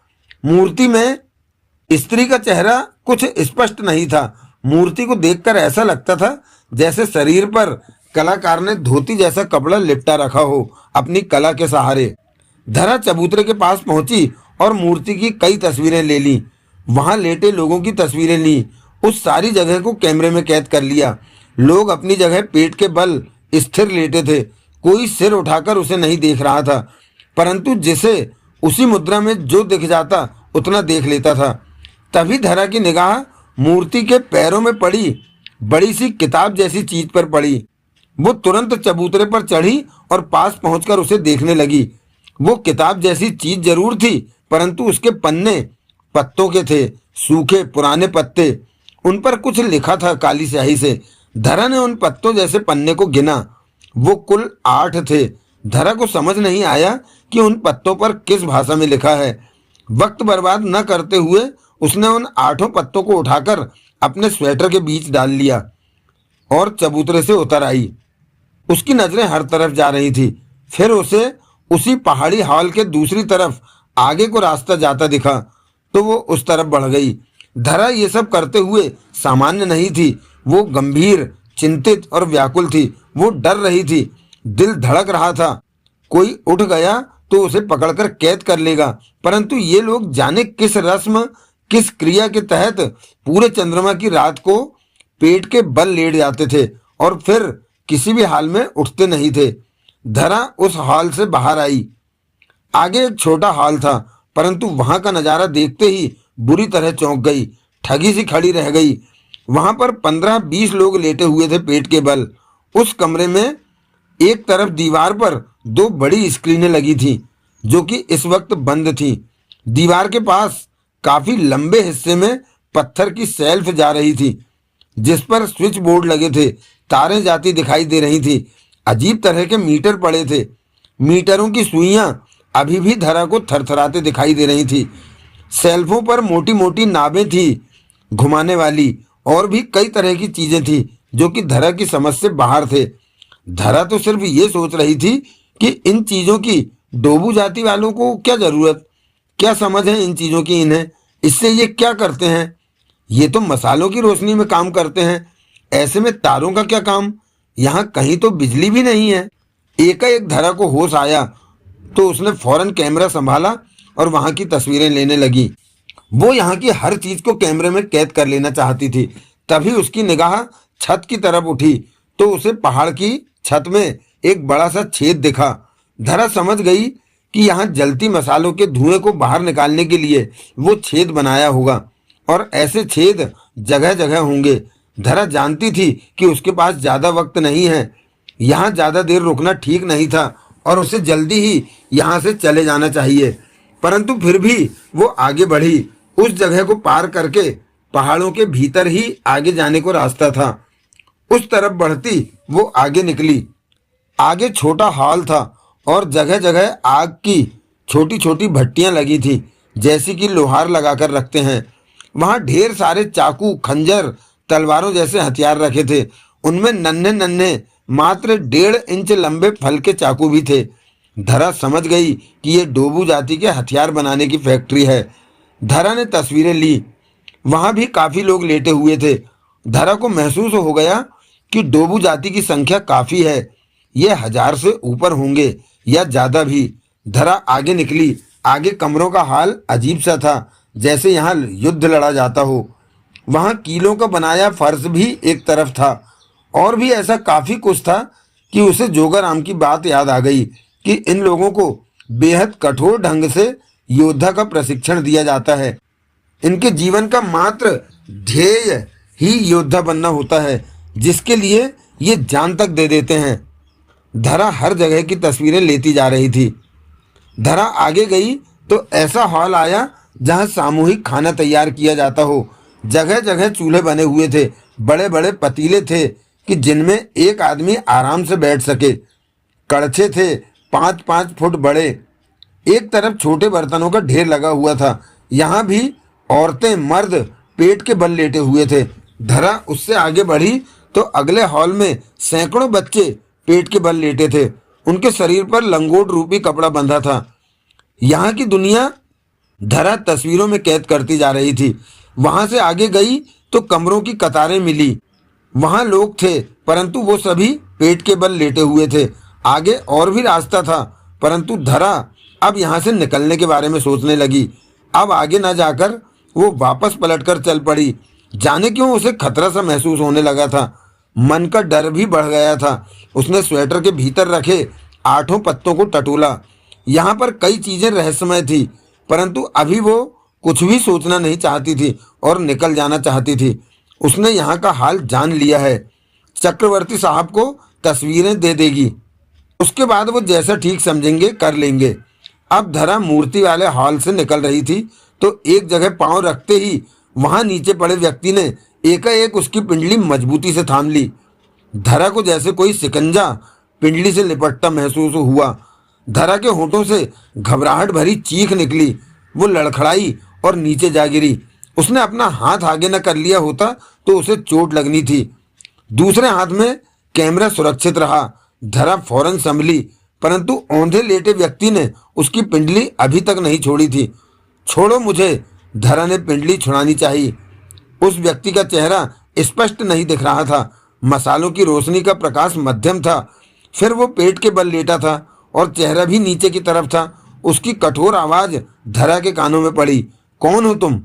धरा नाम है मेरा, धरा ने कहा। यहाँ तक कैसे आ पहुंची? यूं ही घूमते घूमते। झूठ मत बोलो, इस जगह पर कोई भी घूमते घूमते नहीं आ, लेकिन मैं आ गई हूँ। कहाँ से आई हो? मुंबई से। मैं तुम लोगों से मिलने आई थी। क्यों? मैं सरकार के उस विभाग में काम करती हूँ जो विभाग अलग थलग रह रही पुरानी जातियों को दुनिया के साथ जोड़ता है, उन्हें नई जिंदगी दिलाता है। इसलिए डोबू जाति के पास आई हूँ। तुम लोगों का रहन सहन ठीक नहीं है, खाना पीना भी ठीक नहीं होगा। हमारी दुनिया में और भी बहुत कुछ होता है। तुम मेरी भाषा जानते हो तो हमारी दुनिया को भी जानते होगे। हम तुम सबके भले के लिए तुम लोगों को अपनी दुनिया से जोड़ना। बकवास बंद करो, हम बहुत खुश हैं यहाँ। तुम मेरी बात समझे नहीं। सब समझ रहा हूँ, पर तू नहीं समझ रही कि तूने मौत के मुंह में कदम रख दिया है। मौत अब तुम्हारा भाग्य बन चुकी है। यहाँ पर कभी भी कोई बाहरी इंसान नहीं आ पाया। हम उसे यहाँ पहुँचने ही नहीं देते, परंतु तुम तो भीतर तक हो आई हो। ऐसे में तुम्हारी मौत निश्चित हो गई है। ये ही हमारा नियम है। मैं तो तुम लोगों को दोस्त बनाने आई, हमें किसी की जरूरत नहीं है। मेरी टांग छोड़ो। नहीं, सुबह तक तुम्हें ऐसे ही रोके रखूंगा। दिन निकलने पर जब चांद छिप जाएगा तो हम उठेंगे और तुम्हें मार देंगे। अब तुम यहाँ से जा नहीं सकती, उसने बेहद कठोर स्वर में कहा। धरा के चेहरे पर घबराहट उभरी। तुम मुझे छोड़ोगे नहीं? धरा परेशान हो उठी। नहीं, सुबह तक तुम्हें ऐसे ही रहना होगा। धरा ने पिंडली छुड़ानी चाही, पर नाकामयाब रही। तुम्हें कौन लाया यहाँ तक? मैं अकेले आई हूँ। कोई भी बाहरी आदमी अकेले यहाँ नहीं पहुँच सकता। जरूर तुम्हें कोई लाया है। मुझे कोई नहीं लाया। धरा बेचैन सी टांगे छुड़ाने की सोच रही थी। उस कमरे में स्क्रीनें क्यों लगी हैं? वहां स्विच और बिजली की तारें देखी हैं मैंने, जबकि बिजली तो यहाँ नहीं है। तुम लोग उसका क्या करते हो? तुम बच नहीं सकती। वो गुर्रा उठा। मैं बच जाऊंगी। धरा का दिमाग तेजी से काम कर रहा था। मुझे बबूसा आकर बचा लेगा। बबूसा?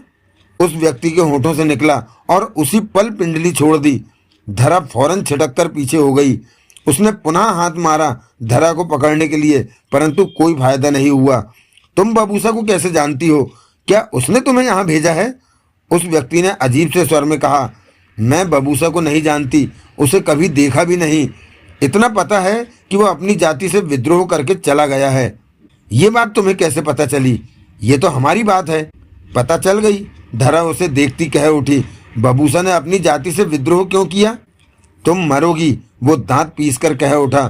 बबूसा का नाम सुनते ही तुमने मेरी पिंडली से हाथ हटा लिया। इतना डरते हो उससे?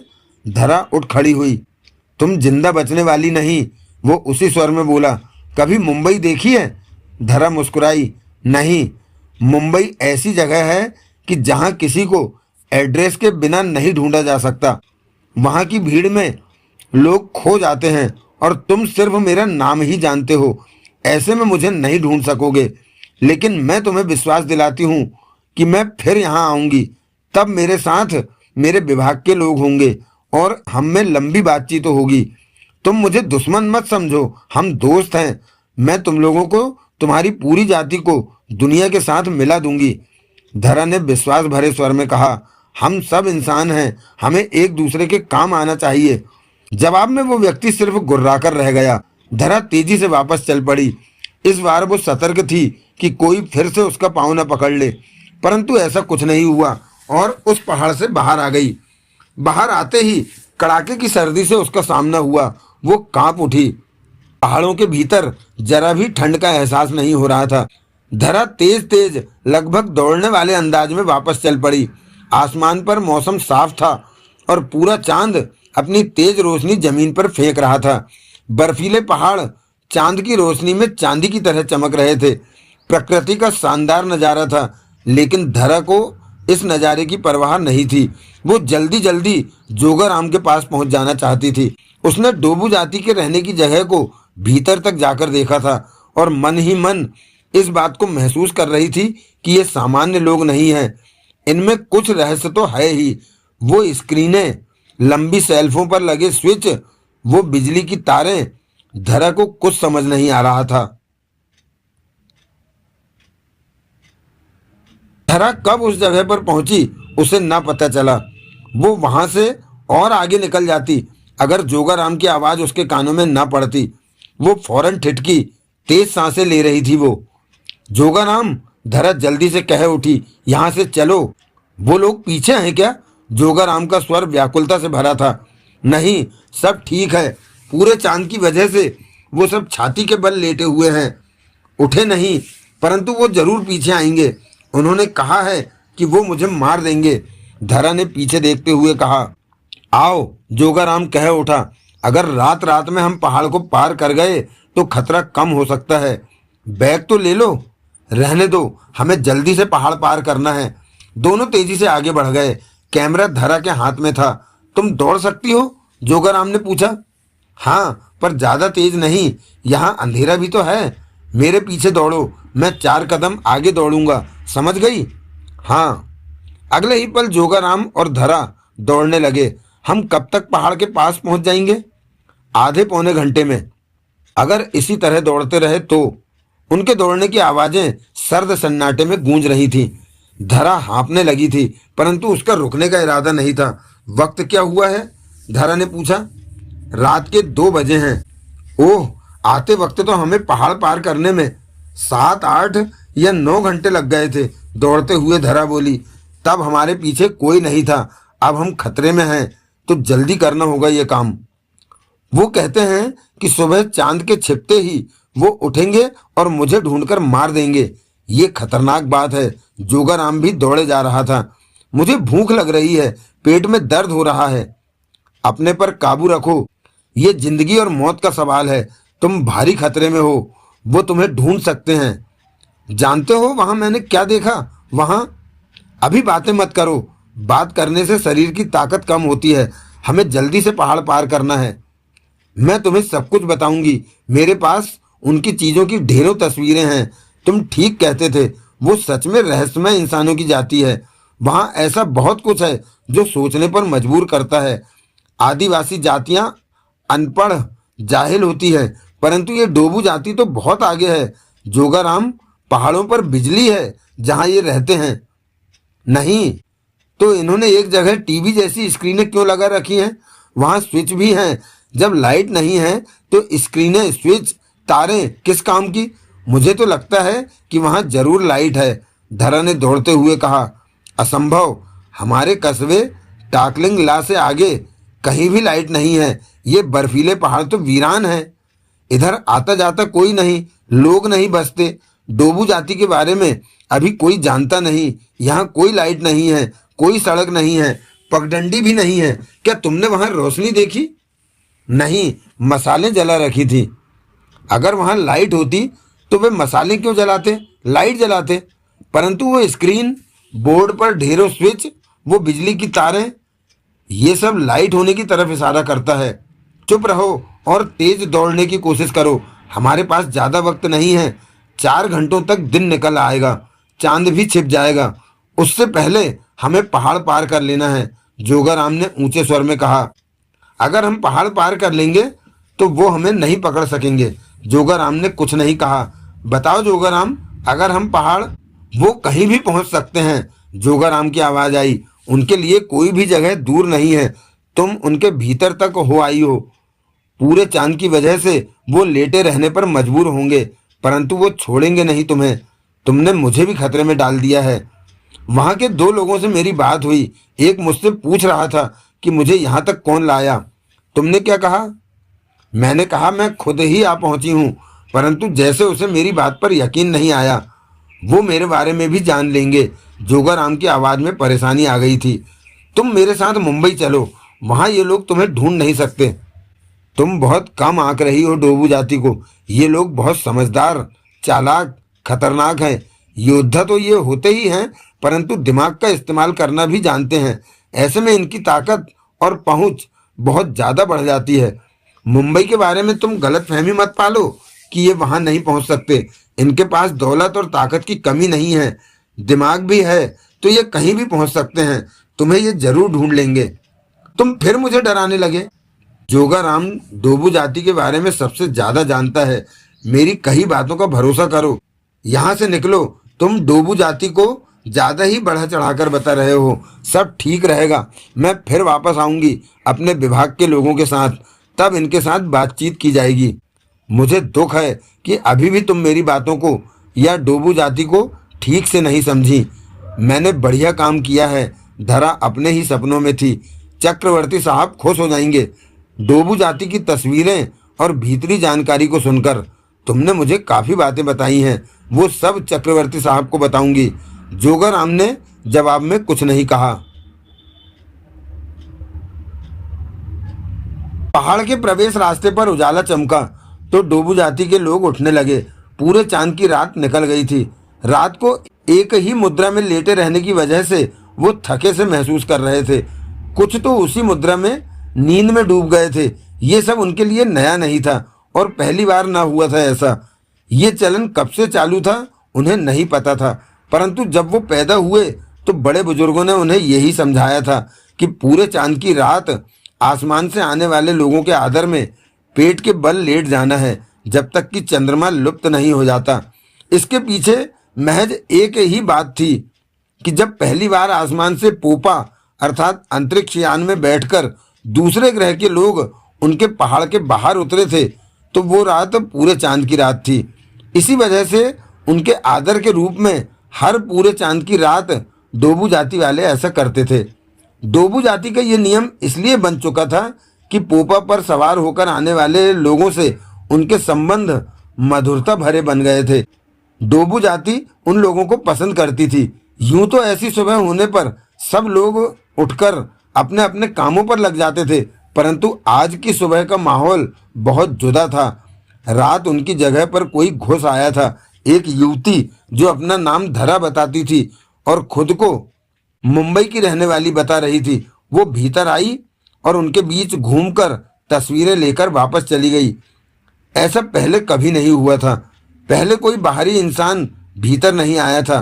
भीतर क्या, बाहर आसपास भी दिखा तो पहरे पर लगे योद्धा उन्हें पलक झपकते ही खत्म कर देते थे। इसका कारण सिर्फ इतना था कि डोबू जाति वाले बाहरी लोगों का उनके पास आना जरा भी पसंद नहीं करते थे, परंतु रात धरा आई और भीतर सब कुछ देखकर तस्वीरें लेकर चली गई। अब उठने पर डोबू जाति का हर इंसान उसी वजह से एक दूसरे को सवालिया निगाहों से देख रहा था। सब जानते थे कि ऐसे इंसान की सजा सिर्फ मौत ही थी। डोबू जाति का सरदार ओमारू क्रोध में लाल सुर्ख हो रहा था। उसने फौरन मूर्ति वाले हॉल में अपने बेहतरीन 7 योद्धाओं को बुलाया। अन्य लोग भी आसपास थे। 7 योद्धा भी क्रोध में नजर आ रहे थे। रात जो हुआ बहुत बुरा हुआ। ओमारू गुस्से से मुट्ठियां भींचता कह उठा, ये सब अपनी अनजान भाषा में बात कर रहे हैं, परंतु हम सब कुछ समझने के लिए अपनी सरल भाषा का ही इस्तेमाल करेंगे। सरदार कह रहा था, हमारी जाति के अलावा सब लोग श्रापित हैं, सब अपवित्र हैं, सब भटक चुके हैं। ऐसे लोगों में से कोई युवती हमारी पवित्र जगह पर आ गई, परंतु पूरे चंद्रमा की रात होने की वजह से हम उसे खत्म न कर सके। कितने बेबस हो गए थे हम रात को। वो हमारी जीवन शैली देख गई है, वो जगह भी देख गई है जहां हमने वो उपकरण लगा रखे हैं जिनके द्वारा हम सदूर ग्रह वाले अपने दोस्तों से बात करते हैं। वो सब कुछ हमें उन्होंने ही भेंट किया है। दीवार पर लगी स्क्रीन पर हम रानी ताशा के दर्शन करते हैं, उससे बातें करते हैं। हमने अपनी जीवन शैली गुमनाम सी बना रखी है, परंतु वो धरा नाम की मुंबई में रहने वाली युवती यहाँ आई और सब कुछ देखकर चली गई। बुरा हुआ, इससे पहले कि वो हमारे बारे में किसी को बताए उसे मार दो। हैरानी की बात है ओमारू कि वो यहाँ तक कैसे पहुँच गई। एक ने कहा, वो जरूर टाकलिंग ला की तरफ से आई होगी और उसका कोई मार्गदर्शक भी जरूर होगा।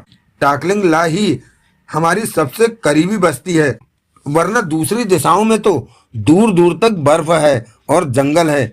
वो रात में जरूर पहाड़ चढ़कर उस पार जाने के प्रयत्न में होगी। अभी उसे पकड़ो और मार दो, ये बहुत जरूरी है हमारे लिए।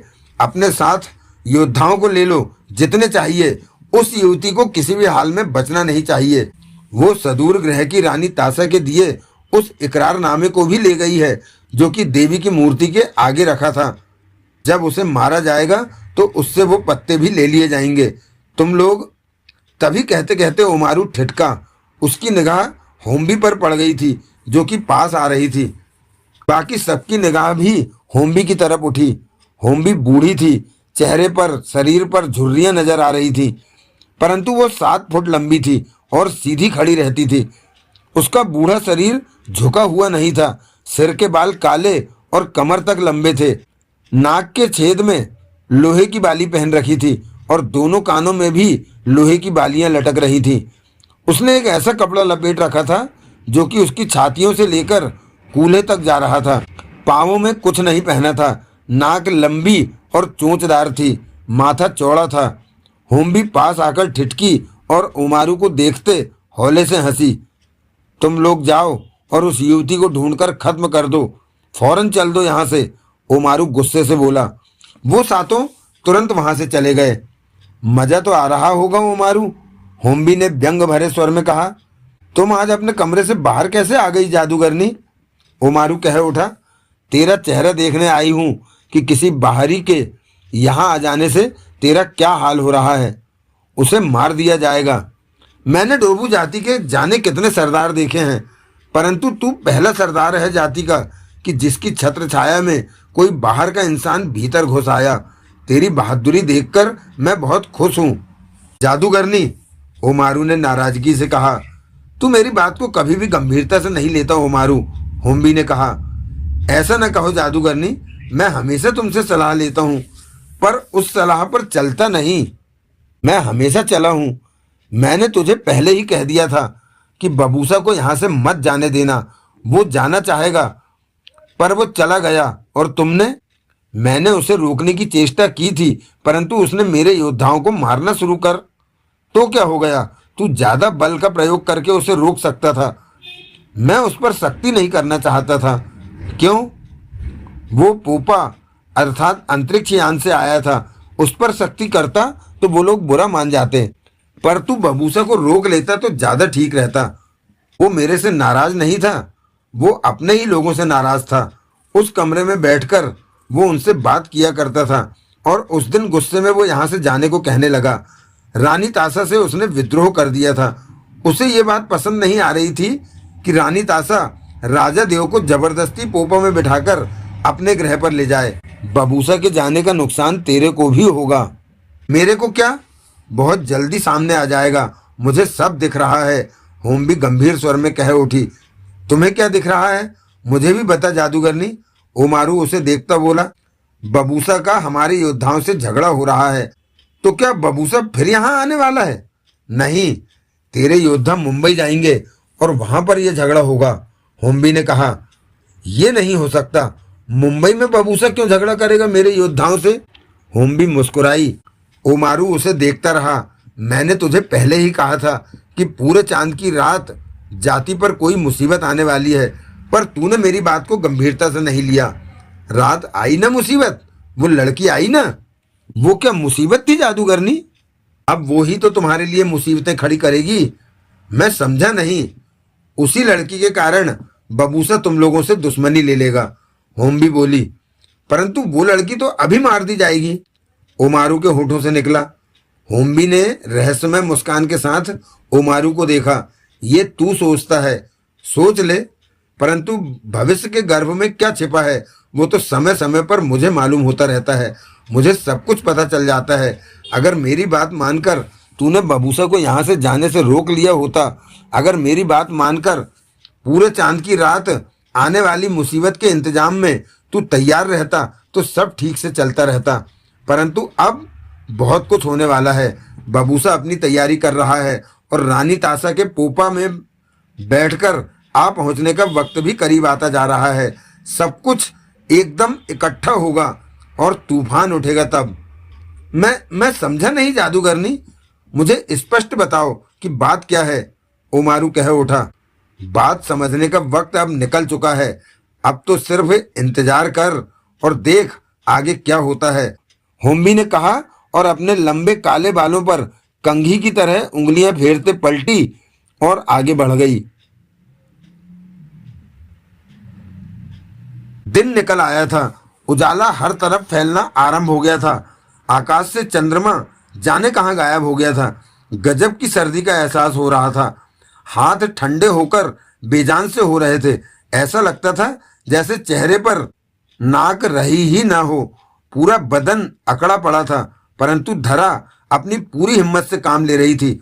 वो जानती थी कि जब तक इस इलाके में है तब तक भारी खतरे में है। यहाँ से दूर हो जाना बहुत जरूरी था। धरा ने जोगाराम के साथ साथ तेजी से पहाड़ चढ़ा था, जैसे वो मौत को दगा दे देना चाहती हो। इस बार एक बार भी नहीं फिसली नीचे की तरफ। वो बस तेजी से पहाड़ पार कर जाना चाहती थी। जब दिन पूरी तरह फैले आधा घंटा गुजरा तो वे दोनों पहाड़ की चोटी पर जा पहुंचे थे। बर्फ और सर्दी ने शरीरों पर कहर बरपा रखा था। जोगाराम ने व्याकुल भाव से पीछे की तरफ देखा, परंतु पीछे कुछ नहीं दिखा। क्या देख रहे हो? धरा ने भी पीछे देखते हुए पूछा। पहाड़ उतरने में परेशानी नहीं आनी चाहिए। मेरे ख्याल में 45 मिनट में हम नीचे पहुंच जाएंगे, क्योंकि ये बर्फ का पहाड़ है। पहाड़ खुद ही नीचे पहुंचा देगा हमें। चांद आसमान से गायब हो चुका है। डोबू जाति वाले अब क्या कर रहे होंगे? धरा ने जोगाराम को देखा। वो तुम्हें हर हाल में ढूंढ कर मार देना चाहेंगे। शायद वो हमारे पीछे आ रहे हों। कहने के साथ ही जोगाराम ने बर्फ की ढलान पर छलांग लगाई और नीचे लुढ़कता चला गया। धरा ने भी ऐसा ही किया। आधे घंटे में धरा और जोगाराम पहाड़ से नीचे पहुंच गए थे। घोड़े वहीं बंधे मिले और सर्दी में उनका बुरा हाल हुआ लग रहा था।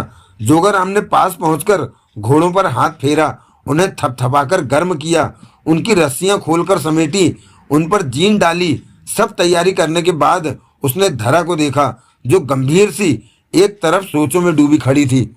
आओ, जोगाराम बोला, घोड़े पर बैठो। तुम सही कहते हो कि वो लोग बबूसा से बहुत डरते हैं। आगे बढ़ती धरा कह उठी। एक ने मेरी पिंडली पकड़ ली थी। वो छोड़ने को तैयार नहीं था। शायद मैं फंस ही जाती, परंतु तभी मैंने बबूसा का नाम लिया तो उसने फौरन पिंडली छोड़ दी और मैं बच गई। जोगाराम ने धरा को घोड़े पर बैठाया, फिर खुद दूसरे घोड़े पर बैठा और उनका वापसी का सफर शुरू हो गया। घोड़े रास्ता जानते हैं, जोगाराम ने ऊंचे स्वर में कहा। बस इन्हें तेज भगाने की कोशिश करो। आज और कल का दिन हमें घोड़ों पर ही सफर करना है, तब हम टाकलिंगला पहुंच सकेंगे। धरा ने लगाम से घोड़े को तेज भागने का इशारा करते हुए कहा। तुम्हारा क्या ख्याल है कि इस वक्त डोबू जाति वाले क्या कर रहे होंगे? जो भी करें, कम से कम हमारे पीछे ना आए, जोगाराम ने बेचैन और गंभीर स्वर में कहा।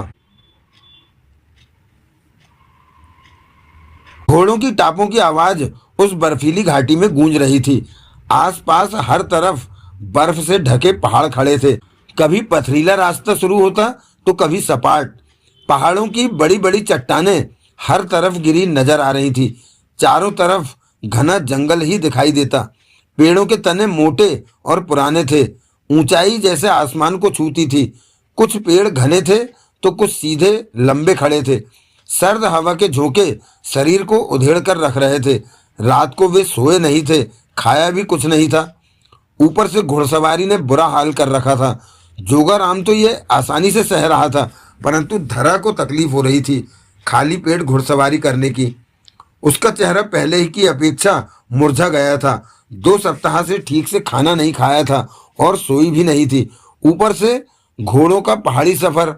परंतु वो मन ही मन राहत से भरी थी कि उसकी मेहनत खराब नहीं गई, कुछ तो करके लौट रही है। घोड़े तेजी से दौड़े जा रहे थे। आगे जोगाराम का घोड़ा था, पीछे धरा का। शाम हो चुकी थी। सुबह चलने के बाद एक बार भी घोड़े रुके नहीं थे।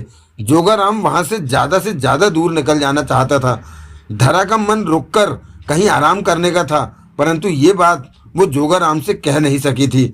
अब कुछ ही देर में अंधेरा हो जाना था, तो रात भर आराम करना ही था। धरा सोच रही थी कि गहरी नींद लेने की पूरी चेष्टा करेगी। इस वक्त घोड़े पहाड़ जैसी जगह से किनारे किनारे मध्यम रफ्तार से आगे दौड़ रहे थे। जगह खतरनाक थी। दाईं तरफ 30-40 फुट गहरी जगह थी। गिरे तो काम हो जाना था, परंतु घोड़े सधे हुए थे। ऐसे रास्ते पर सफर करने की उन्हें आदत थी, जबकि धरा इस सफर से थककर चूर हो चुकी थी। मैं थक गई हूँ, धरा ने ऊंचे स्वर में कहा। कुछ ही देर में अंधेरा हो जाएगा, तब तक चलती रहो। अब तो हमें डोबू जाति वालों का डर नहीं रहा, हम काफी दूर आ चुके हैं, धरा बोली। वहम में मत रहो, वो लोग कहीं भी पहुंच सकते हैं, परंतु वो हमें ढूंढेंगे कैसे? हम तो काफी दूर। ये हमारे लिए दूर है, उनके लिए कुछ भी दूर नहीं है। तुम उन्हें ठीक से जानती नहीं। तभी पहाड़ के किनारे का रास्ता समाप्त हुआ और पथरीला जंगल शुरू हो गया। घोड़ों की रफ्तार जंगल में अब तेज हो गई। कल हम टाकलिंगला पहुंच जाएंगे, धरा ने ऊंची आवाज में कहा। हाँ, कल दोपहर तक पहुंचेंगे, परंतु खतरा वहां भी कम नहीं होगा। डोबू जाति वाले वहां हमारी तलाश में जरूर आएंगे। तुम मुझे भी खतरे में डाल चुकी हो। वो जान लेंगे कि मैं तुम्हारे साथ था। तुम मेरे साथ मुंबई क्यों नहीं चलते? कुछ वक्त बाद वापस आ जाना। बच्चों जैसी बातें न करो, वो मुंबई भी पहुंच जाएंगे। उन्हें पता नहीं लगेगा कि हम मुंबई में कहाँ पर हैं। वो वहां भी ढूंढ लेंगे। उनके पास शक्तियां हैं। कैसी शक्तियां? उनके पास होम भी है। होम भी उनकी सहायता करती है। होम भी कौन? जादूगरनी कह लो उसे। उसके पास बातें जानने की ताकत है। कई बातें वो पहले ही बता देती है उन्हें।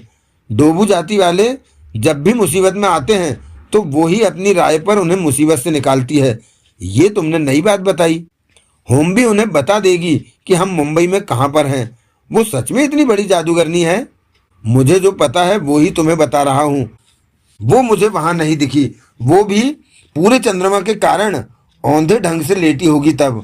नहीं, उस पर डोबू जाति का कोई नियम लागू नहीं होता। वो आजाद है नियमों से। एक वो ही है जो पूरे चंद्रमा की रात पेट के बल नहीं लेटती। डोबू जाति के मेरे दोस्त ने मुझे ये बात बताई थी। तो वो मुझे क्यों नहीं दिखी, ये मैं नहीं जानता। होम भी देखने में कैसी है? खूबसूरत है। वो बूढ़ी है, बहुत बूढ़ी, परंतु जवानों की तरह चलती है। चलने फिरने और बातें करने में वो जवान है। वहाँ डोबू जाति के लोग पैदा होते हैं, बड़े होते हैं, बूढ़े होकर मर जाते हैं, परंतु होम भी वैसी की वैसी ही रहती है। उसकी उम्र क्या है कोई नहीं जानता। वो कब से डोबू जाति से जुड़ी है कोई नहीं जानता। उसके पास अनजानी ताकतें हैं, परंतु वो डोबू जाति पर राज नहीं करती। वो सिर्फ उनकी सहायता करती है। खतरों से उन्हें आगाह करती है। मुसीबत में उनकी सहायता करती है। ये तुमने अजीब बात बताई। ये सच है, पर वो मुझे नजर क्यों नहीं आई वहां? मैं उसकी भी तस्वीर खींच लेती। तुम वहां से वापस लौट सकी, इस बात को तुम कम आंक रही हो, जबकि तुम्हारे लौटने पर मुझे हैरानी है और इस बात का पूरा डर है कि तुम जिंदा न रह सको। वो तुम्हें मार देंगे। मेरे लिए भी खतरा खड़ा हो गया है। तुम डर रहे हो? हाँ, इन हालातों में मुझे डरना पड़ रहा है, पर मैं तो नहीं डर रही। बच्चे को नहीं मालूम कि शेर क्या होता है। उसके सामने शेर आ जाए तो बच्चा खुश हो जाएगा और उसके साथ खेलने की कोशिश करेगा। तुम इस वक्त उसी बच्चे की तरह हो जो समझ नहीं पा रहा कि शेर क्या होता है। धरा ने जवाब में कुछ नहीं कहा। होम्बी के बाल पूरे काले हैं, जबकि सैकड़ों वर्ष की उम्र है उसकी। ये सब तुम्हें डोबू जाति वाले तुम्हारे दोस्त ने बताया? हाँ। अब अंधेरा छाना शुरू हो गया था। अगले आधे घंटे में पूरी तरह अंधकार छा जाना था। दोनों घोड़े तेजी से दौड़ रहे थे। तभी जोगाराम के मस्तिष्क को झटका लगा। पल भर के लिए उसने हवा में उड़ती किसी चीज को आते देखा अपनी तरफ। वो चीज लोहे की कुछ मोटी पत्ती का चौकोर टुकड़ा था, जो कि हवा में तीर से भी तेजी से घूमता उसके पास आया और गर्दन पर जा लगा। मात्र एक पल में ही उसकी गर्दन कटकर एक तरफ जा गिरी। अब उसका बिना गर्दन का शरीर घोड़े पर बैठा दौड़ता दिखा। धरा की निगाह जोगाराम पर पड़ी तो उसकी आंखें हैरानी से फैल गईं। जोगाराम! धरा गला फाड़कर चीख उठी। अगले ही पल जोगाराम का शरीर घोड़े से नीचे गिरता चला गया। घोड़ा रुक गया, परंतु उसका जूता रकाब में फंसा रह गया। ऐसे में उसका छाती वाला हिस्सा नीचे की तरफ था और रकाब में पांव फंसा ऊपर की तरफ। कटी गर्दन वाले हिस्से से तेजी से खून बहता बाहर निकल रहा था। धरा का चेहरा आतंक से भयावह हो गया था। उसने जोगाराम की गर्दन कटे शरीर को घोड़े की सवारी करते अपनी आंखों से देखा था। वो सिर से पांव तक खौफ में भर गई थी। अब जोगाराम की हर बात उसे सच लगने लगी थी कि उसने जो भी कहा वो सच था। डोबू जाति वाले आसपास ही हैं कहीं। धरा ने पागलों की तरह घोड़े की लगाम को झटका देकर घोड़े को भागने का संकेत दिया तो घोड़ा और भी तेजी से भाग निकला। धरा घोड़े की पीठ पर बैठी जोर जोर से उछलने लगी तो आगे को झुकती अपने घोड़े की गर्दन थाम ली। लेट सी गई घोड़े की पीठ पर। वो आतंक में लिपटी हुई थी। जोगाराम की सिर कटी लाश आंखों के सामने घूम रही थी और अपनी मौत का डर सता रहा था। मस्तिष्क में एक ही बात थी कि डोबू जाति के खूंखार लोग आसपास ही कहीं हैं। वो उसकी भी जान ले लेंगे। जोगाराम ठीक कहता था कि वो कहीं भी पहुंच सकते हैं। वो तो तभी से ही भागे जा रहे हैं। डोबू जाति वाले उनके लिए बाद में रवाना हुए होंगे, परंतु उनके पास आ पहुंचे। धरा समझ नहीं पा रही थी कि आखिर क्या चीज फेंककर उन्होंने जोगाराम पर वार किया कि गर्दन कट गई। धरा उनकी फैक्ट्री जैसी जगह देख चुकी थी जहां उनके हथियार बनते थे। उनके कई हथियार धरा की समझ से बाहर थे कि वे उनका इस्तेमाल कैसे करते हैं। धरा इस वक्त खुद को घोड़े के हवाले कर चुकी थी। अब यही उसका साथी था। सर पर दौड़ा जा रहा था घोड़ा। धरा गर्दन थामे उसकी पीठ से लिपटी हुई थी। चेहरा राख की तरह सफेद पड़ चुका था। अंधेरा फैलता जा रहा था। धरा नहीं जानती थी कि घोड़ा किस दिशा में जा रहा है, परंतु जोगाराम की बात उसे याद थी कि घोड़े अपना रास्ता पहचानते हैं।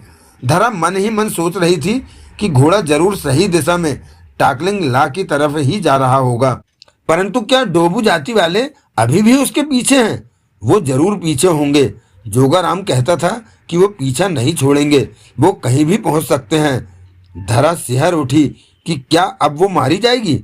उसे जोगाराम की वो सब बातें याद आने लगी जब वो समझाता था कि डोबू जाति खतरनाक है, उधर जाना ठीक नहीं।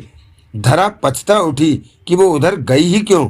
वो तो जोगाराम की बातों को इसलिए हल्के में ले रही थी कि वो सोचती जोगाराम उधर जाना नहीं चाहता, तभी बहाने बना रहा है।